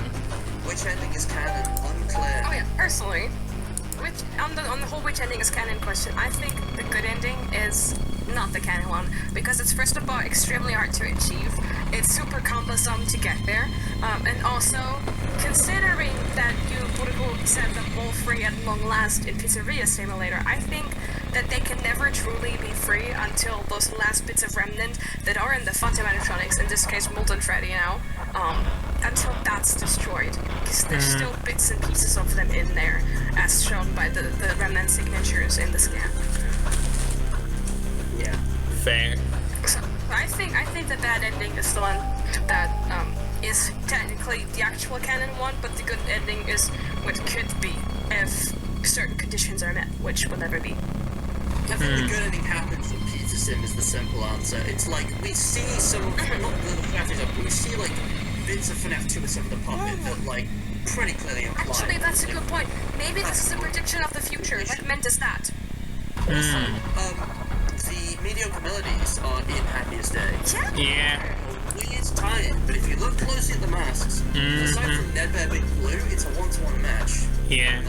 Actually, you know what? This might actually be a really good, like, I guess, prediction. Maybe this is like, because if we really are playing as Henry in this, maybe this is when like he starts planning. He has the idea, and he's like, that mediocre melodies location I never opened. I have an idea. Yeah. Yeah, I don't know. Fair. But like, there's also parallels with FNAF 4. It's like the same. It looks like the same location with like the balloons in the case and stuff. Yeah. The weird thing is though, is the Golden Freddy conundrum. There was the 5th MCI victim, and there's the FNAF 4 kid. It's like, it can both be Golden Freddy. It seems so. Personally, I've kind of interpreted it in such a way, because like originally, it was meant to be that there's like all like five kids were killed. But I think you can explain it in a way that later down the line, they turned the first victim that's shown in the minigame in the original original minigame, you know the one. The one that the single frame ghost and then Golden Freddy jump scares. Yeah, I think personally this was like the original idea, but then was kind of like low-key retconned to be that the original victim was the puppet, which we later got confirmed in Pizza Sim with the whole like security puppet minigame, mirroring the original game, even So even though that one gets like, interrupted by Golden Freddy, it is actually the puppet in that one. And I think maybe later down the line, Scott Cawthon decided actually the first victim is counted into those other 4. So that's why the newspapers say it's been 5 because there was that one original victim, and then later on there was like 4 kidnappings. The more I think about it, the more I think the retcon was probably in FNAF 2, rather than like FNAF 4 or anything. I don't know. This Scott Cawthon's definition of retcon is not the same as mine. I think there are multiple retcons. I also feel like a lot of people are like, oh yeah, the box got retconned, but I think considering that in Pizza Sim, it technically kind of comes back up with the map layout looking like the box and the whole like 5 and 1 and the Candy Cadet stories and all of that jazz. I think that might be enough. I actually think it was a lie that he really cut one thing, because there's no fucking way, dude. There's no fucking way. There's only one thing. It's bullshit. Yeah. Red herring moment. We're just blowing us. Man, I love this. Lucy, why don't we do this anymore? Like, you're such a joy to talk to because you actually have such a unique and thoughtful take on this kind of thing. And we actually do come up with new stuff every time. Yeah. Right? It's like anytime this topic comes up, even when we don't even plan on talking about it, and we like have been turned off by a lot of the new canon, we just every time we end up talking about old canon, we just blossom again. It's guys, I gotta go AFK for like 1 minute. I'll be right back. Alright. okay. I think this is gonna be the first cut of the video, so let me just see. Yeah, oh, this is gonna be a long one. But it's so fun. It's actually so nice to talk about the lore again. Yeah, if everyone else was here, this would be almost 2 hours. I could feel it. I think we're nearing the end. We're nearing the end of the timeline, so. Oh yeah. It'll be like an hour something. Actually, you did such a good job. Like, so much of what you've got, you're like, there's some minor things that can get tweaked and changed, especially with different viewpoints, like mine or Matt's differing opinion from mine, and having the discussion and all. Like, everything, like, chronologically, like, where you placed everything, it makes perfect sense. You got it down. You really do. And considering how early you got it down, hats off to you. I didn't even have his highlight this clean at that time. Thanks. I will say a lot of this was obviously made from. Trying to remember when I first, because I think I started playing some of the OG games in like early 2018. Because my first Steam game was Pizza Sim. So that was the first FNAF game I played besides FNAF World. And so yeah, I think most of the stuff I got from either just from my very first playthroughs that were never recorded, or just from some of the old theory stuff where I would listen to it and I would get my own ideas.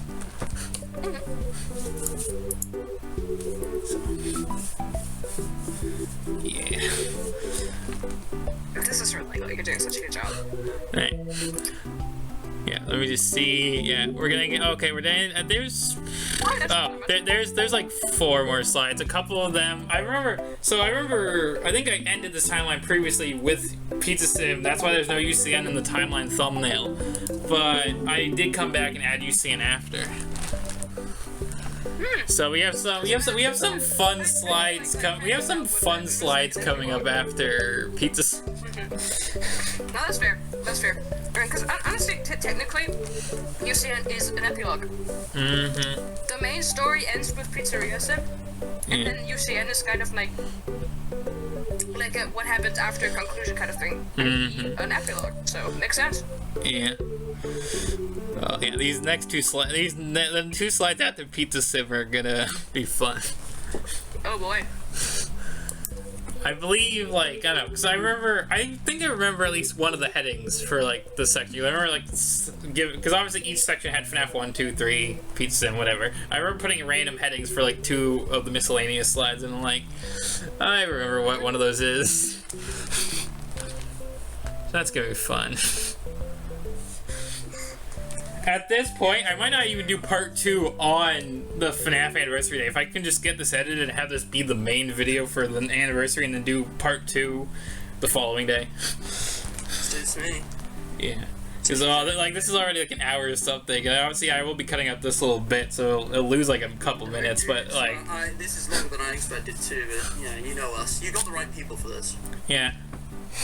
we're almost done. We just gotta finish off. So yeah, I looked with Lucy. There's there's Pizza Sim, UCN, and then there's a couple of miscellaneous slides because I realized I think when I first created this, I ended it with Pizza Sim. I had 2 extra slides, and I came back and added UCN.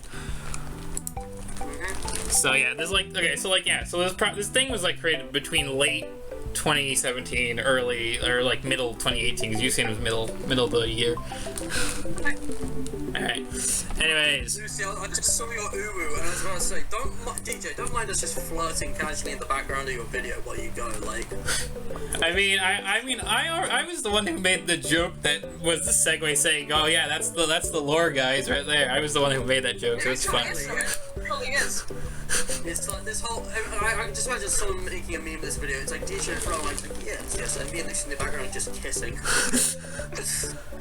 Anyway, okay. So back on track. I've edited out a little bit of this break. This video is gonna be a long one, fellas. Wrap it. All right. Freddy Fazbear's Pizzeria Simulator, aka FNAF 6, and there are 6 endings. Man, so much with the number 6. So much sixes with this game. Anyways. If Pizza Sim was a person, I might marry them. Anyways, the true ending of the game has Henry burning the building to the ground. You can run your own pizzeria, buy animatronics, minigames, etc. You salvage Molten Freddy, William Afton, Scrap Baby, and Lefty. Molten Freddy is entered, Lefty is the puppet, and the kid that got killed at Fredbear's and becomes a puppet was Henry's daughter. So that's what I have for this slide. So yeah, I think I think this is I think I pretty much narrowed this down. Sorry. I wasn't actually doing anything with this. You see, the thing about Pizza Sim is that it brought back that old FNAF feel while incorporating loads of new elements. Yeah. And that shows in the story. It's got the best of Sister Location, it's got the best of FNAF 3, it's got the best of FNAF 1. It's it's not a perfect game. But you said it yourself, the story is straightforward. It's pretty clear what happens. There's a lot of complicated lore to explain how this affects the other games, but it's done so beautifully almost every time. Puppet actually is a fully fleshed out character. Yeah. Scrap Trap is Scrap Trap. Scrap Baby is a logical extension of Baby and a really interesting character development. Yep. The best models, if not the best in the entire series. And Freddy is fantastic, although kind of poorly explained by how obscure it is and how that what blueprint time used. But there is an explanation for almost everything. Yeah. Even if you have to really look to find them. Isn't that the joy of FNAF though? You have to really look for every bit of it. You said about every bit. Yeah, absolutely. It's just that there's an unused file, and the whole explanation for Scrap Baby existing was done in Scott Games source code and FNAF World source code. Yeah. Which no longer exists. So if you weren't there at the time, you have no idea what's going on. Yeah, although that's why online, having online records is such a nice thing, because there are plenty of people that have recorded it, have copied the data, and have done text documents, etc., etc. It's up there, it's archived, thankfully. Yeah. Yeah. Also, the cancelled due to leaks teaser, for example, the only high-res version of that I found, which is actually readable, is from an 8-bit gaming video from 2016. Man. That's it's we could lose that because I haven't found a single other version that's readable, not even on FNAF Archives. Yeah. Anyway, sorry, I'm eating. I got my dinner. We're gonna finish this pretty soon. So yeah. I don't have a lot else to say about this. I mean, I think everything is pretty much explained. It's majestic. Yeah, and we also get to just have some little fun things like FNAF World, where we get some new characters to just enjoy for the Tycoon, and that come back in UCN. It's so good. I really. Someone about this. Yeah. Sorry.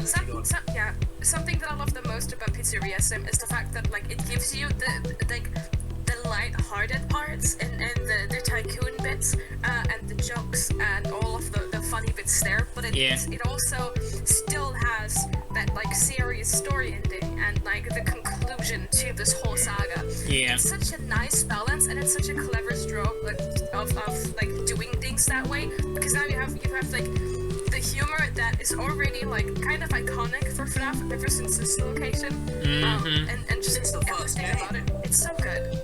It's so fucking good. Yeah, all of the humor is there, but it doesn't deter you from taking the story seriously because it's two separate parts. Yeah. And this is the thing. I think the way the tone was handled in this game is absolutely flawless. Yes. Every part, the game's basically divided into thirds, fourths. Yeah. Which you only sometimes get. And between all the cutscenes and sequences and stuff, it's got exactly the right balance of goofy and horrifying. Yeah. It knows when to take itself seriously. It knows when not to. It knows when to kind of walk that line and how to divide up the elements. It's majestic. Yeah. And also, Very true. you were the person I was talking to the other day about this because I was doing some FNAF Tales in a private voice chat with just me. So we already had this conversation. Lefty is a stroke of genius from a design point of view, so from a gameplay point of view, from, well, not especially that, but the story point of view of like the symbolism and the kind of like concept of it, I guess. Like the fact that it's like a repurposed kind of Rockstar Freddy clone with like that particular color scheme, with that particular voice, with that particular kind of behavior, it's just perfect. Yeah. I love how unsuspecting he is. I love that you can see him in the catalog, but also get him off the streets. Like, I love that you get the choice there, but either way, he will come to you one way or another. And it's just the way he's designed, the way everything about this particular character is done is so genius because you underestimate the importance until it slaps you right in the face in that last speech. Yeah. It's so good. Very true. Some mini theories, I guess, that are a bit tangential actually, because there's something about Fredbear's. The Pizza Sim location, I think it's Fredbear's Family Diner. I think it's the original stage 1 Fredbear's.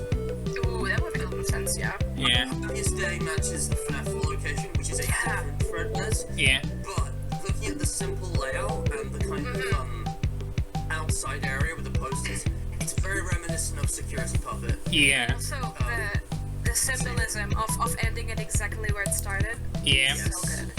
I think this is stage 1. I think this is exactly where Fredbear and Spring Bonnie Monsters on that stage. Also, the designs of the Rockstars and Lefty are kind of reminiscent of the FNAF 4 animatronics. Yeah. It's kind of big metal jaw. Yeah, the separated jaw. Like the very pronounced separated jaws. That's what gets me the most.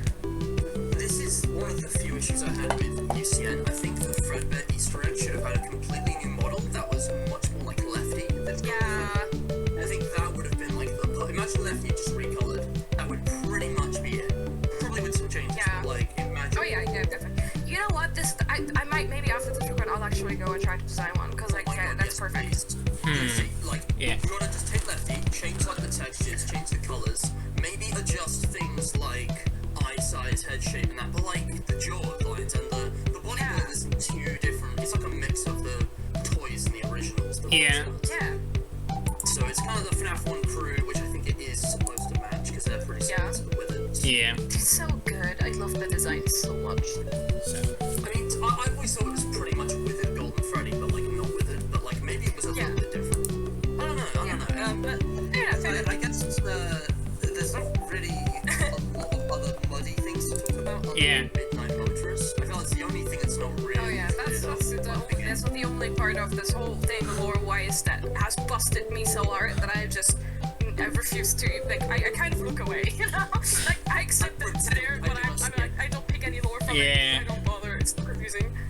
I can understand that. I mean, it is part of the Lore Keeper certificate, which leads to the secret gravestones for the completion ending once you get there, but yeah, I can understand how Midnight Motorist, out of the 3 Lore Keeper minigames, has, you know, puzzled a few people. The other thing is that my timeline here doesn't include pieces of match. It's only 1 to sister locations unfinished. A lot of these minigames are obviously happening at different points in time. Security Puppet and Midnight Motorist are not the same, but like Security Puppet happens at the beginning. Fruity Maze is during the Missing Children's incident. Those kind of like 70s, 80s. But we don't have an exact year. We have an exact date, just June 26th. I don't think the year matters. People put emphasis on this like it matters. It really doesn't. Yeah. So. Is that everything we have to say about Pizza Sim? Honestly, dude, in terms of solving Midnight Motorist, I don't have a solution. I'm just gonna say what I can notice and connect it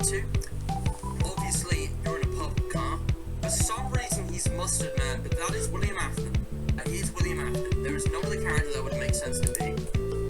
The first secret location with the mound is not a mound, it's a hole. I think if you put it side by side with the Twisted Freddy teaser for the Twisted Ones novel, it's a match. 3 claws, 3 pixels, literally 3 pixels coming out of a square that looks like it's on an angle where it would be a hole. Could be wrong. I think that's an implication that the FNAF 4 menu screen is actually canon and the nightmares dig themselves underground during the day. Which, because that's what the Twisted Ones did, and there's a very clear parallel between the two. I don't know what else would really make sense. Yeah. Personally, I guess I could, like, I don't know, I can't make any sense of this. I think it's a stupid idea to have the fucking, like, manipulate like, burrow themselves during the night. I don't know, I just think it's kind of silly. I also thought it was kind of silly in the Twisted one, so that's where I'm coming from.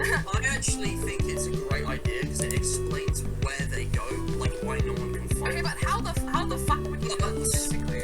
They're huge! But I was just gonna say, but, I mean, you have to, the prerequisite for this is that the full FNAF scenario is real, and uses illusion discs, which I think is kind of bullshit. Honestly, digging them into the ground, like, scientifically and logically, I could buy that. They could be with tools for that. The illusion discs don't make sense. Like, it's just complete, it's not even sci-fi, it's just, like, fantasy. Those are not sensible. I think, like, as like, also I do think it kind of has a point, because there is, like, we do have, like, a certain audible, like, spectrum that we can perceive, and it wouldn't be out of the question that, like, this, like, overload of the senses that we wouldn't even notice, because it's in a height of, like, sound that we can't perceive. I don't think it's that bullshit, actually. I think the effects are kind of bullshit, and the way it's used as this whole, like, fix-all thing, but, like, conceptually it's not bad. And let's explain it. It's 5 signals kind of looping and overlapping each other. How does that create visual hallucinations? As I remember it, it's been a while since I read the book, so excuse me for inaccuracies. But as I remember it, it was explained that it, like, overloads the senses in such a way that it makes it kind of, like, confuses the brain, and it's trying to fill the gaps with what makes sense. And so it's like your brain is, like, overcompensating for the fact that the sound is so intense and so, like, on such a structure in such a way that it confuses it, that's trying to visually fill the blurriness, the gaps. That's why, like, on pictures and stuff, it looks different and fuzzy. The rest of it, no twist. I don't know who Green Guy is supposed to be. I don't know what Genius is supposed to be. I don't know why it's bad. Deadass, I have no explanation. I don't know why that is a factory location, because that destroys the entire timeline. The only way I interpret it personally is Willie was a drunkard that, like, got kicked out of the door. That was, like, terrible. I accept that, but, like, other people don't. It doesn't really tell us anything. Like, I totally agree. I mean, it tells us about his psyche and, like, the way he operates and the way his brain works. He's a very miserable man. I feel it has some worth for like character analysis, but that's something that people rarely do because they're like, funny villain man, kills children, and then they come to line there and they're like, it kind of messes me up a little bit, just because there's so much potential that it goes entirely unused or just glossed over with. Well, he's a murderer, so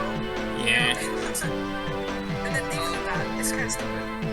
Yeah, the last thing about the Netflix is that the house is the FNAF house, the side by side, and then you screen it matches. The television and the couch in front of it is clearly a parallel to Michael and the rest of us, which means the last picture is Mike. And then the child that runs does logically is his younger brother. What if he runs off his Julius unclear? Maybe it is some kind of kid's No, but then again, actually, I would argue.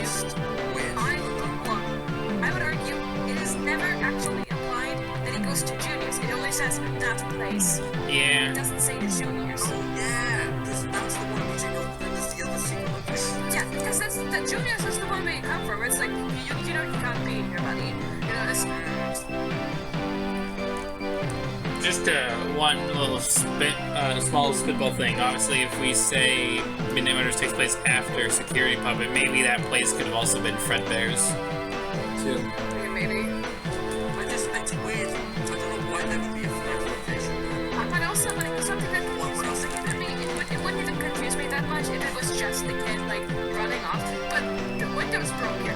There's footsteps. There's, like animatronics, like, footprints there. Like, what the fuck is that? I don't get it. I don't fucking get it. This whole game confuses me. I think it's meant to be a FNAF Timeline. Yeah. I think it's just this weird mix of like book lore and game lore. I don't know, it just makes no clear sense. Maybe this whole thing was just a red herring to confuse us. I don't fucking know. Yeah, that's pretty much why I ignore the whole minigame. Like I maybe nitpick some ideas and concepts from it to enhance my own storytelling for like how I perceive the plot and my story stuff and all that jazz. But like overall, I don't think it makes any sense to try and include it because it just does not fit no matter how you twist and turn it. Yeah, fan. Alrighty, so moving on, we're going to 2 slides. These are like miscellaneous slides before we get to UCN, because UCN was retroactively added afterwards. But I wrote conclusion: is this the end? FNAF has come a long way with many books, merchandise aplenty, fan games a ton, and a movie on its way.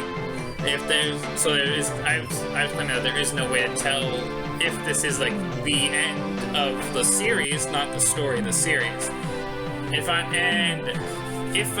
it is, I am satisfied with the way Scott had ended these games. And then I pose a question. I'm like, yeah, I'm satisfied with the way has decision to end the. God, my phrasing was just not good, but it's fine. You got out, DJ. Oh. You were just reading off, right? Yeah, I was just reading it off. Yeah. But yeah.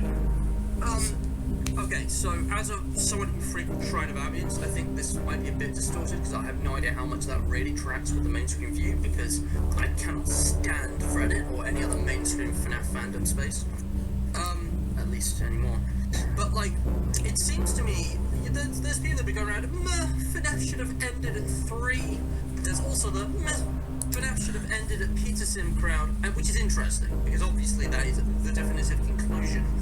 And some people, you know, in that crowd really don't like the lore of Ultimate Custom Night. But to me, Ultimate Custom Night is as essential to the FNAF lore as FNAF 1. Yeah. I think it's actually very important, and I think without it, this franchise doesn't really feel finished. Like, Peterson's the finale, but UCN's the epilogue. I feel like without UCN, the series isn't finished. Yeah. UCN rounds off everything. It finally gives us a chance to see every major character interact with William Afton. It finally gives us a kind of, you know, conclusion to. Well, honestly, it's not perfect.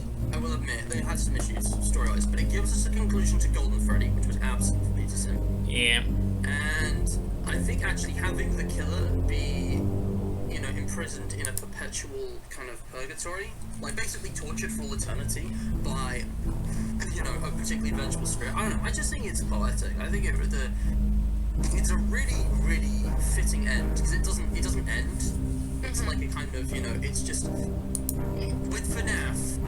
Time and time again, it showed it just refuses to end. So having this like kind of eternity ending, if you will, this like kind of same thing looping over forever. Yeah. Even though I think the Old Man Consequences Easter egg is the end. I think that happens after like fucking centuries of this shit. Who knows?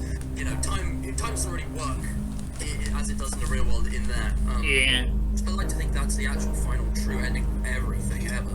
And that's how all the souls just get set free and they just cease to exist, which is why the game crashes. It's beautiful, but it also gives us like voice lines from all the old characters, and it gives them voices and personalities. And it's like all these interesting lore dumps from different characters. Nightmare Freddy and Laura, they confirm theories. They round off, you know, concepts from previous games. They give us closure on a lot of ideas. UCN is essential for It's probably one of my favorite.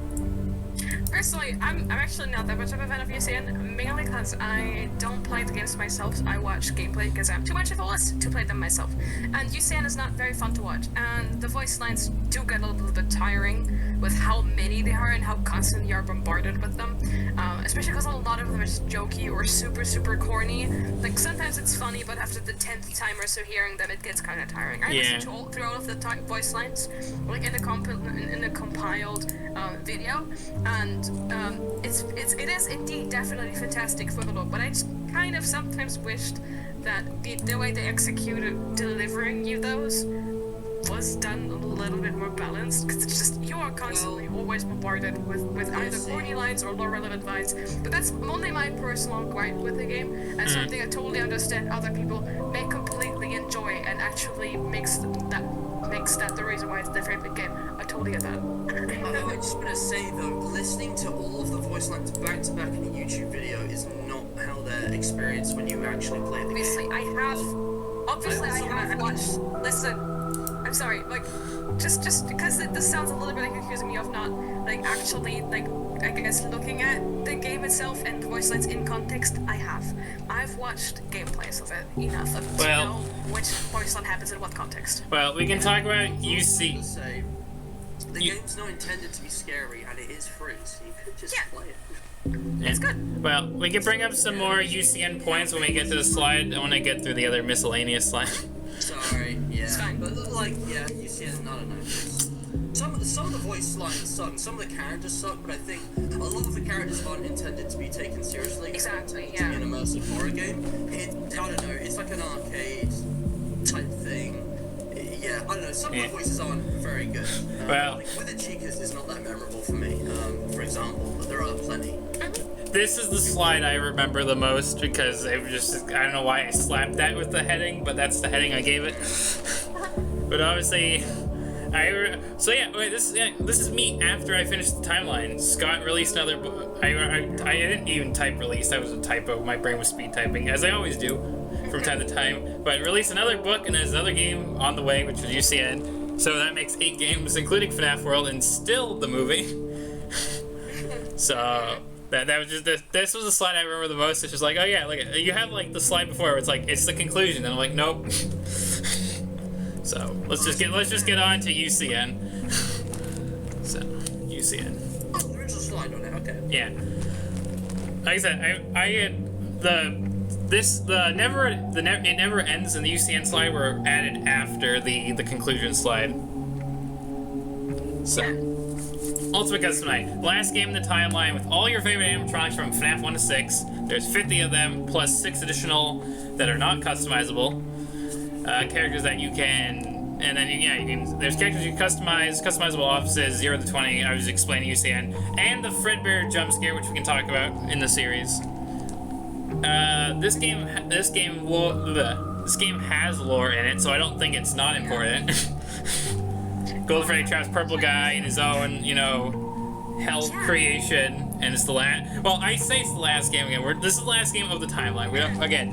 This is no, we're not talking about post UCN. Sorry. Little side note, lore-wise. The whole anime cutscene things that people were like, "What the fuck is this about?"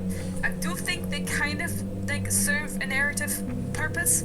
Mainly thinking of the Toy Chica high school one, because it showcases William's way of thinking when he's trying to approach a new victim, because he thinks of an excuse to manipulate them, to lure them away, then captures them, does the experiment, it fails, he gets frustrated, has to look for another one, and with each iteration, with each kidnapping, with each in Toy Chica's terms, with each crush she has, with each person she targets, she gets more desperate, the lies get more transparent, she gets more careless, and eventually has to admit defeat, and that's something William could never do. And at this point in time, by the time he has that last victim, he gets kind of discovered, and has to switch gears. Yeah, we talked about this actually. It's pretty weird, and I'm not 100% confident in this, but I recently looked back at them, and I realized just how god awful these intermissions are. They are probably the worst thing to come out of the original 6 games, and that's below Scraptrap's model, right? Which was atrocious. But these cutscenes are actually painful. and I don't know why I tolerated them for so many years. I think the thing is, they're so forgettable to me. I forget they exist until they're like in front of my eyes, and I'm like, oh yeah, that whole thing was weird. And it's not like they're all like the production's good. It's like the art is amazing, the soundtrack's fine, the voice acting's fine, but it's like the actual concept and its place in the game is so strange to me that I genuinely think maybe they just might not mean anything. Because although I definitely think there are themes and ideas that parallel with FNAF, at least in a vague sense, in terms of actual information or character development that it adds, there's not really anything that it doesn't tell us anything we didn't already know. And the thing is, what happens in the game is that you get these every 700 points, it's a new one, and they just kind of repeat the same thing and they lead to their own endings, and then you've got the Void cutscene with Golden Freddy. And I'm wondering if maybe these are just a distraction to troll you, to kind of deter you from getting that high score and getting the cutscene that actually means something. But I don't really care either way, they suck. Well, I think they obviously, yeah, they are goofy, but there's a lot of things about UCN that are goofy and, you know, not taken seriously. I think it's, again, like your point with Pizza Sim, where there's a balance between goofy and seriousness. Yeah. I think the like themes that they're trying to portray, even if they're goofy in a goofy way, are you know, something to look at, and then, you know, obviously then there's the side where it's like, oh yeah, it's goofy, silly cutscenes with the FNAF characters. Yeah. And opposed to what Matt said, and when you said that this game is crucial for the timeline, personally, I would argue that this is technically just an epilogue, and as such, you can finish the games with just Pizza Sim and be fine. Because it does feel finished at that point. I agree. I think Pizza Sim is basically perfect as a finale, but if you're a big fan of the series and you're looking at all sorts of detail, Golden Freddy never gets well, I suppose it's Happiest Day, but does Happiest Day happen? Yes and no. But also, this game, for me, if it didn't exist, I would not have anywhere near as much to say about the lore, though I wouldn't be as invested in it. Fair. Alright, let me just get into this, alright? Yeah. Quick interjection. Your argument that, like, how would Golden Freddy get closure, then he is technically in Funtime / Molten Freddy and Michael, and as such would also get destroyed along the fire. That's just unsatisfying to me. He's not seen or referenced in Pizza Sim at all, which is probably why it's one of the better games. Yeah, touché. Golden Freddy, I used to like Golden Freddy, used to kind of have neutral feelings. Now I think I dislike Golden Freddy, but that's not entirely... It just adds a lot of sauce that doesn't need to be there. Golden Freddy was excellent in like the earlier games, that just got worse. But here's what UCN does, okay? In terms of lore, basically, let me think about this. Okay, so it gives a voice to all the other characters. It confirms that William Afton made the Nightmare animatronics through Nightmare Freddy. It confirms who and what Nightmare and Nightmare Fredbear actually are, and kind of their role and relationship with Afton. You know, manifestation of agony, you know, the like bite victim. There's a lot of stuff there. I'm trying to remember specifics. Nightmare is just based, and Nightmare Beat was just based. I don't have anything to say lore-wise, I just think they're fucking cool. It kind of confirms that Ballora is Mrs. Afton, Mr. Afton's wife. I always said Mrs. Afton's wife, and I was like, it gives us the mediocre melodies. Okay, jokes aside, I love them, like, in general, but also missing music lyrics. Yeah. And the secret voice lines, which basically tell the story of UCN. And it gives us voice lines from Lefty, which give us more character insight into the puppet. I'm just picking out my favourites here, the most important ones, but there's a lot to this game. Yeah. And those game over voice lines are like the highlight for me in terms of lore. Some of them, obviously. Some of them are just nonsense that I could care less about. Yeah. But only a little bit. Couldn't care less. Don't say could care less. Anyway, but yeah, it's not like the most important game at all, though. No. Pizza Sim's more important. FNAF 1's more important. FNAF 3's more important. Yeah. One other thing I just want to talk about, because I put an image about it, but I didn't even mention him by name or anything. Old Man Consequences. I think, well, one, obviously, regardless if my little FNAF World tidbit in the timeline is right, wrong, whatever, seeing a character from that game re-emerge at the epilogue I feel like it brings some sort of importance to at least some characters from FNAF World, because Diddy also appears. Honestly, brilliant choice. So. Well, Consequences was such an incredibly cool detail. Yeah. Like, it's such a random thing. Remember when this first happened, we were expecting Endo from FNAF World, and it was like, Oopsie. Like, a lot of us didn't even remember who that was. We had to go back and check. It's like, oh yes, this guy from the Red Leg, huh? Yeah. And the Easter egg was discovered. I was like, oh my goodness, this is interesting. The only thing I really have to say is, OMC is Henry. Just makes sense. Interesting. Interesting. You just think about his character motivation, his name. Yeah. Yeah.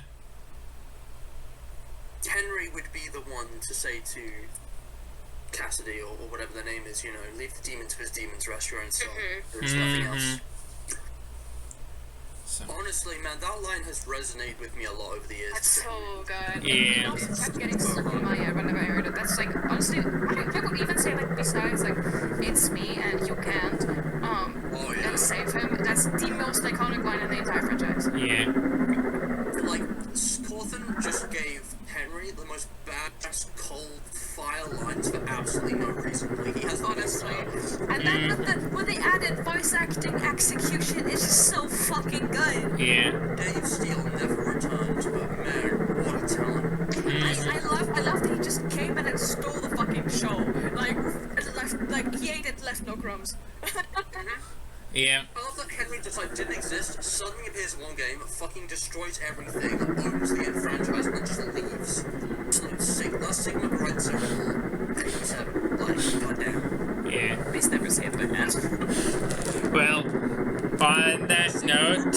Like, is this a reference to or should I go?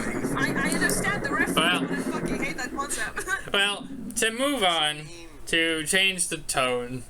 Alright, let's go in with final thoughts. Does this timeline hold up to today for the 9-year anniversary in 2023? Absolutely. Absolutely not. No doubt. Yeah, you wanna go on, Matt? If there was very little that needs any adjustment or fixing, you've got like everything in the exact order where it would make the most sense. There's some things that I personally disagree with, but that's just my own view, and something that I understand not everyone has to agree, and the way you have it also makes sense. So yeah, honestly, it definitely holds up, given all the information we know now, and we're ignoring the modern FNAF era anyways. So, it really does hold up. It's good. It's really good. Good job. Thanks. DJ, I want you to know that, personally, I hold the exact same opinion as Lucy, and I would be very nice and motivating and positive about this. However, Lucy has filled in that role perfectly well, so I'm going to be the antithesis, okay? Call me the devil's advocate. Go on. Something that I learned in the study of history at degree level is that there is no such thing as objective fact, not really. The truth is an ideology that is manifested and manufactured by whatever the power base is in that particular time and place. This is a tough pill to swallow for everyone, even me, but don't worry, we're not talking about global politics, we're talking about the FNAF Lore. More important, obviously. But jokes aside, there is I suppose you can say, well, I don't believe that, that's not my truth. Shut the fuck up, that's what I'm talking about. The thing about FNAF Lore is that whatever is deemed truthful and factual is completely just utterly I forget the words. Changeable, alright? Whatever the newest release is, all of a sudden that dictates what everyone should believe. Whatever this new piece of information is, and whatever the most popular, most respected YouTuber says it means, that is the truth, that is what you must believe, and if you think otherwise, you're wrong. Go fuck yourself. That is the modern FNAF Lore, okay? The MacPad said X, so all the children in his fan base will take it as gospel truth, And then there's other, groups that have emerged who just kind of they hinge onto every little detail and they take it all too seriously and they try and fit it all together. And whatever is correct is just kind of whatever the loudest voices, say, and it will completely change in a matter of weeks, months, whenever there's a new release. Everyone will U-turn to fit the entire decade of rich source material to fit whatever new niche details released. Oh, security breach. So Pizza Sim is underground now, and it was underneath the pizza place because Phasma Entertainment magically came back and helped Wanted, and William Afton magically came back, and now, none of that meant anything, but he's back, guys. Look, it's him! It's William Afton! Oh, the Mimic?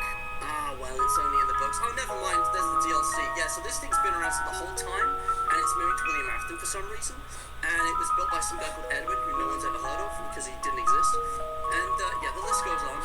Are you, and it's just, you good? Why I even know this is just frustrating, because I've tried to, detach myself and, pay attention to this, but I literally cannot avoid hearing about this, because it's all over my social media. Because I am so ingrained in this franchise. But the quality in writing dipped so hard after UCN. The only thing I genuinely enjoyed was Fazbeth Frights, and even then, it has some of the worst stories in the franchise. It was incredibly hit and miss. And it's just kind of depressing, really, that, Scott or whoever, whatever powers may be, are trying so hard to kind of underwrite the brilliant and a finale and epilogue of this story, and just kind of add on their own random bullshit, which doesn't enhance anything story-wise. Nah. It's IMA, I'm joking, it's fine, I'm not actually mad, I'm just saying, that's what I perceive to be true. Well, I'm glad you had this moment to, get out those thoughts, Matt. Gonna rant, and that is okay. I'll timestamp this as Matt's rant for anyone who wants to watch it. I'm joking. Yeah. This is gonna need timestamps for how long it is, but anyways. Tell me I'm wrong in the comments right now. Tell me I'm wrong. I'll give you one shot. Sorry, DJ. Doing this on your video. It's fine. You wanted to give an opposite point of view. That's fine, but I'm glad that I'm glad this little cheesy timeline can still hold up to this day with a few minor inconsistencies. So I'll take a win when I can take a win. This is almost identical to my timeline, dude. You are good at this. And like I said, I don't really have any much FNAF theories on my channel. There's the whole 2 timelines video I have, and then any miscellaneous when I'm talking about new FNAF teaser stuff or whatever. So that's about it. Alright. Thank you for watching. That concludes. Subscribe and speculate. I need a question. DJ, go. Alright, so that concludes the FNAF Timeline review. I'm surprised and glad that this has held up, like I said, 2017, 2018, so 4 or 5 years in the making. It's still holding up, so I'm pretty proud of that. So yeah, that's that. So this would be the part of the video where I would say, hey, go on over. I should be live streaming the beginning of my FNAF World Hard Mode run, but I might be postponing this because of how long this video is. This might just be the definitive FNAF 9-year anniversary upload. So come back soon to see me start my FNAF World Hard Mode adventure. So yeah, I don't know when exactly this video will release, of course, but things are happening over on Continuity Error. Definitely check it out. I will have done a live stream very similar to this, and there's probably a new Track and Trace finally out. That's a FNAF Timeline video, by the way. Yeah, so and you guys have any closing remarks before I do my outro? No, not really. I think everything that needed to be said has been said. We had a nice conclusion. I think it's good. Yeah. I think we need to think about the future. Alright. FNAF is so inward looking. It is so obsessed with nostalgia. but whenever it tries to introduce something new, it completely fails. And that's happened for a variety of reasons that have really had to do with communication issues. For example, I recently realized, because I went back to a video I glossed over when it released, Dorco interviewed Steelball. In regards to the Afton ending, apparently Scott basically emailed them a list of things to put in the game. They weren't told anything. They had no idea what they were doing or why they were doing it. They just followed orders. Steelball themselves don't know what they were making with that sequence of the game, and it shows. Because Scott Cawthon is so desperate to cling onto his mysteries because he knows it sells. Yeah. Pat is guilty of this too. He used to show so much self-awareness, and these days, like, he has absolutely melted FNAF into the ultimate cash cow. And people eat up whatever slop he, like, shits out, with no regard to actual, critical thinking. And then maybe he'll address that maybe, security breach can't be solved, like, 6 months later. Good job, dude. Well done. I used to respect you so much. And then, the thing is about FNAF is that at this point, with all the multimedia stuff coming out, and absolutely no hope of, just being told the answers in the foreseeable future, because that's never going to happen. I think the fan base has to take it upon themselves to open their minds. I think because the fan base actually dictates a lot of this, to be honest. Yeah. Because if the fan base misinterprets what's going on, it's the truth until Cawthon does something about it. That's what's happened historically. I think the fan base needs to really think and look at things themselves objectively, and maybe go with this idea rather than having a complicated explanation for everything for everyone. Just say there's no canon. Just delete the canon. It worked for SCP, it worked for Slenderman, why not for that? Canon Honestly, is subjective. Yeah. It always has been, because theories are just that. Yeah. Theories. Yeah. There is no truth. So, that's... Yeah, definitely. Oh, Lizzie, you go.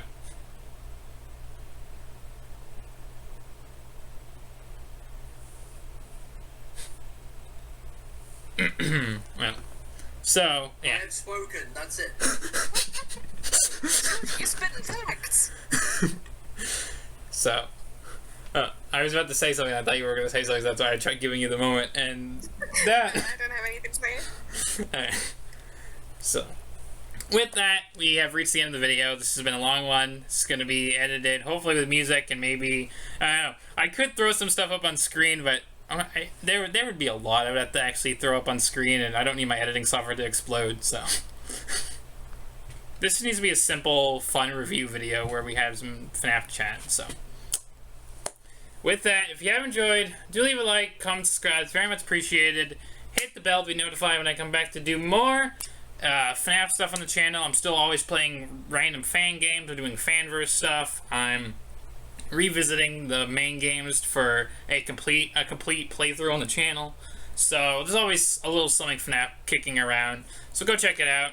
Check out the lovely FNAF theorists that are in the description. These guys are great friends, and they had a lot to say today. So I'm glad they joined me on this ride. Oh yeah, great friends, aren't we, Lucy? Aren't we just great friends? Yes. Really good. Friends. That's what they're stored.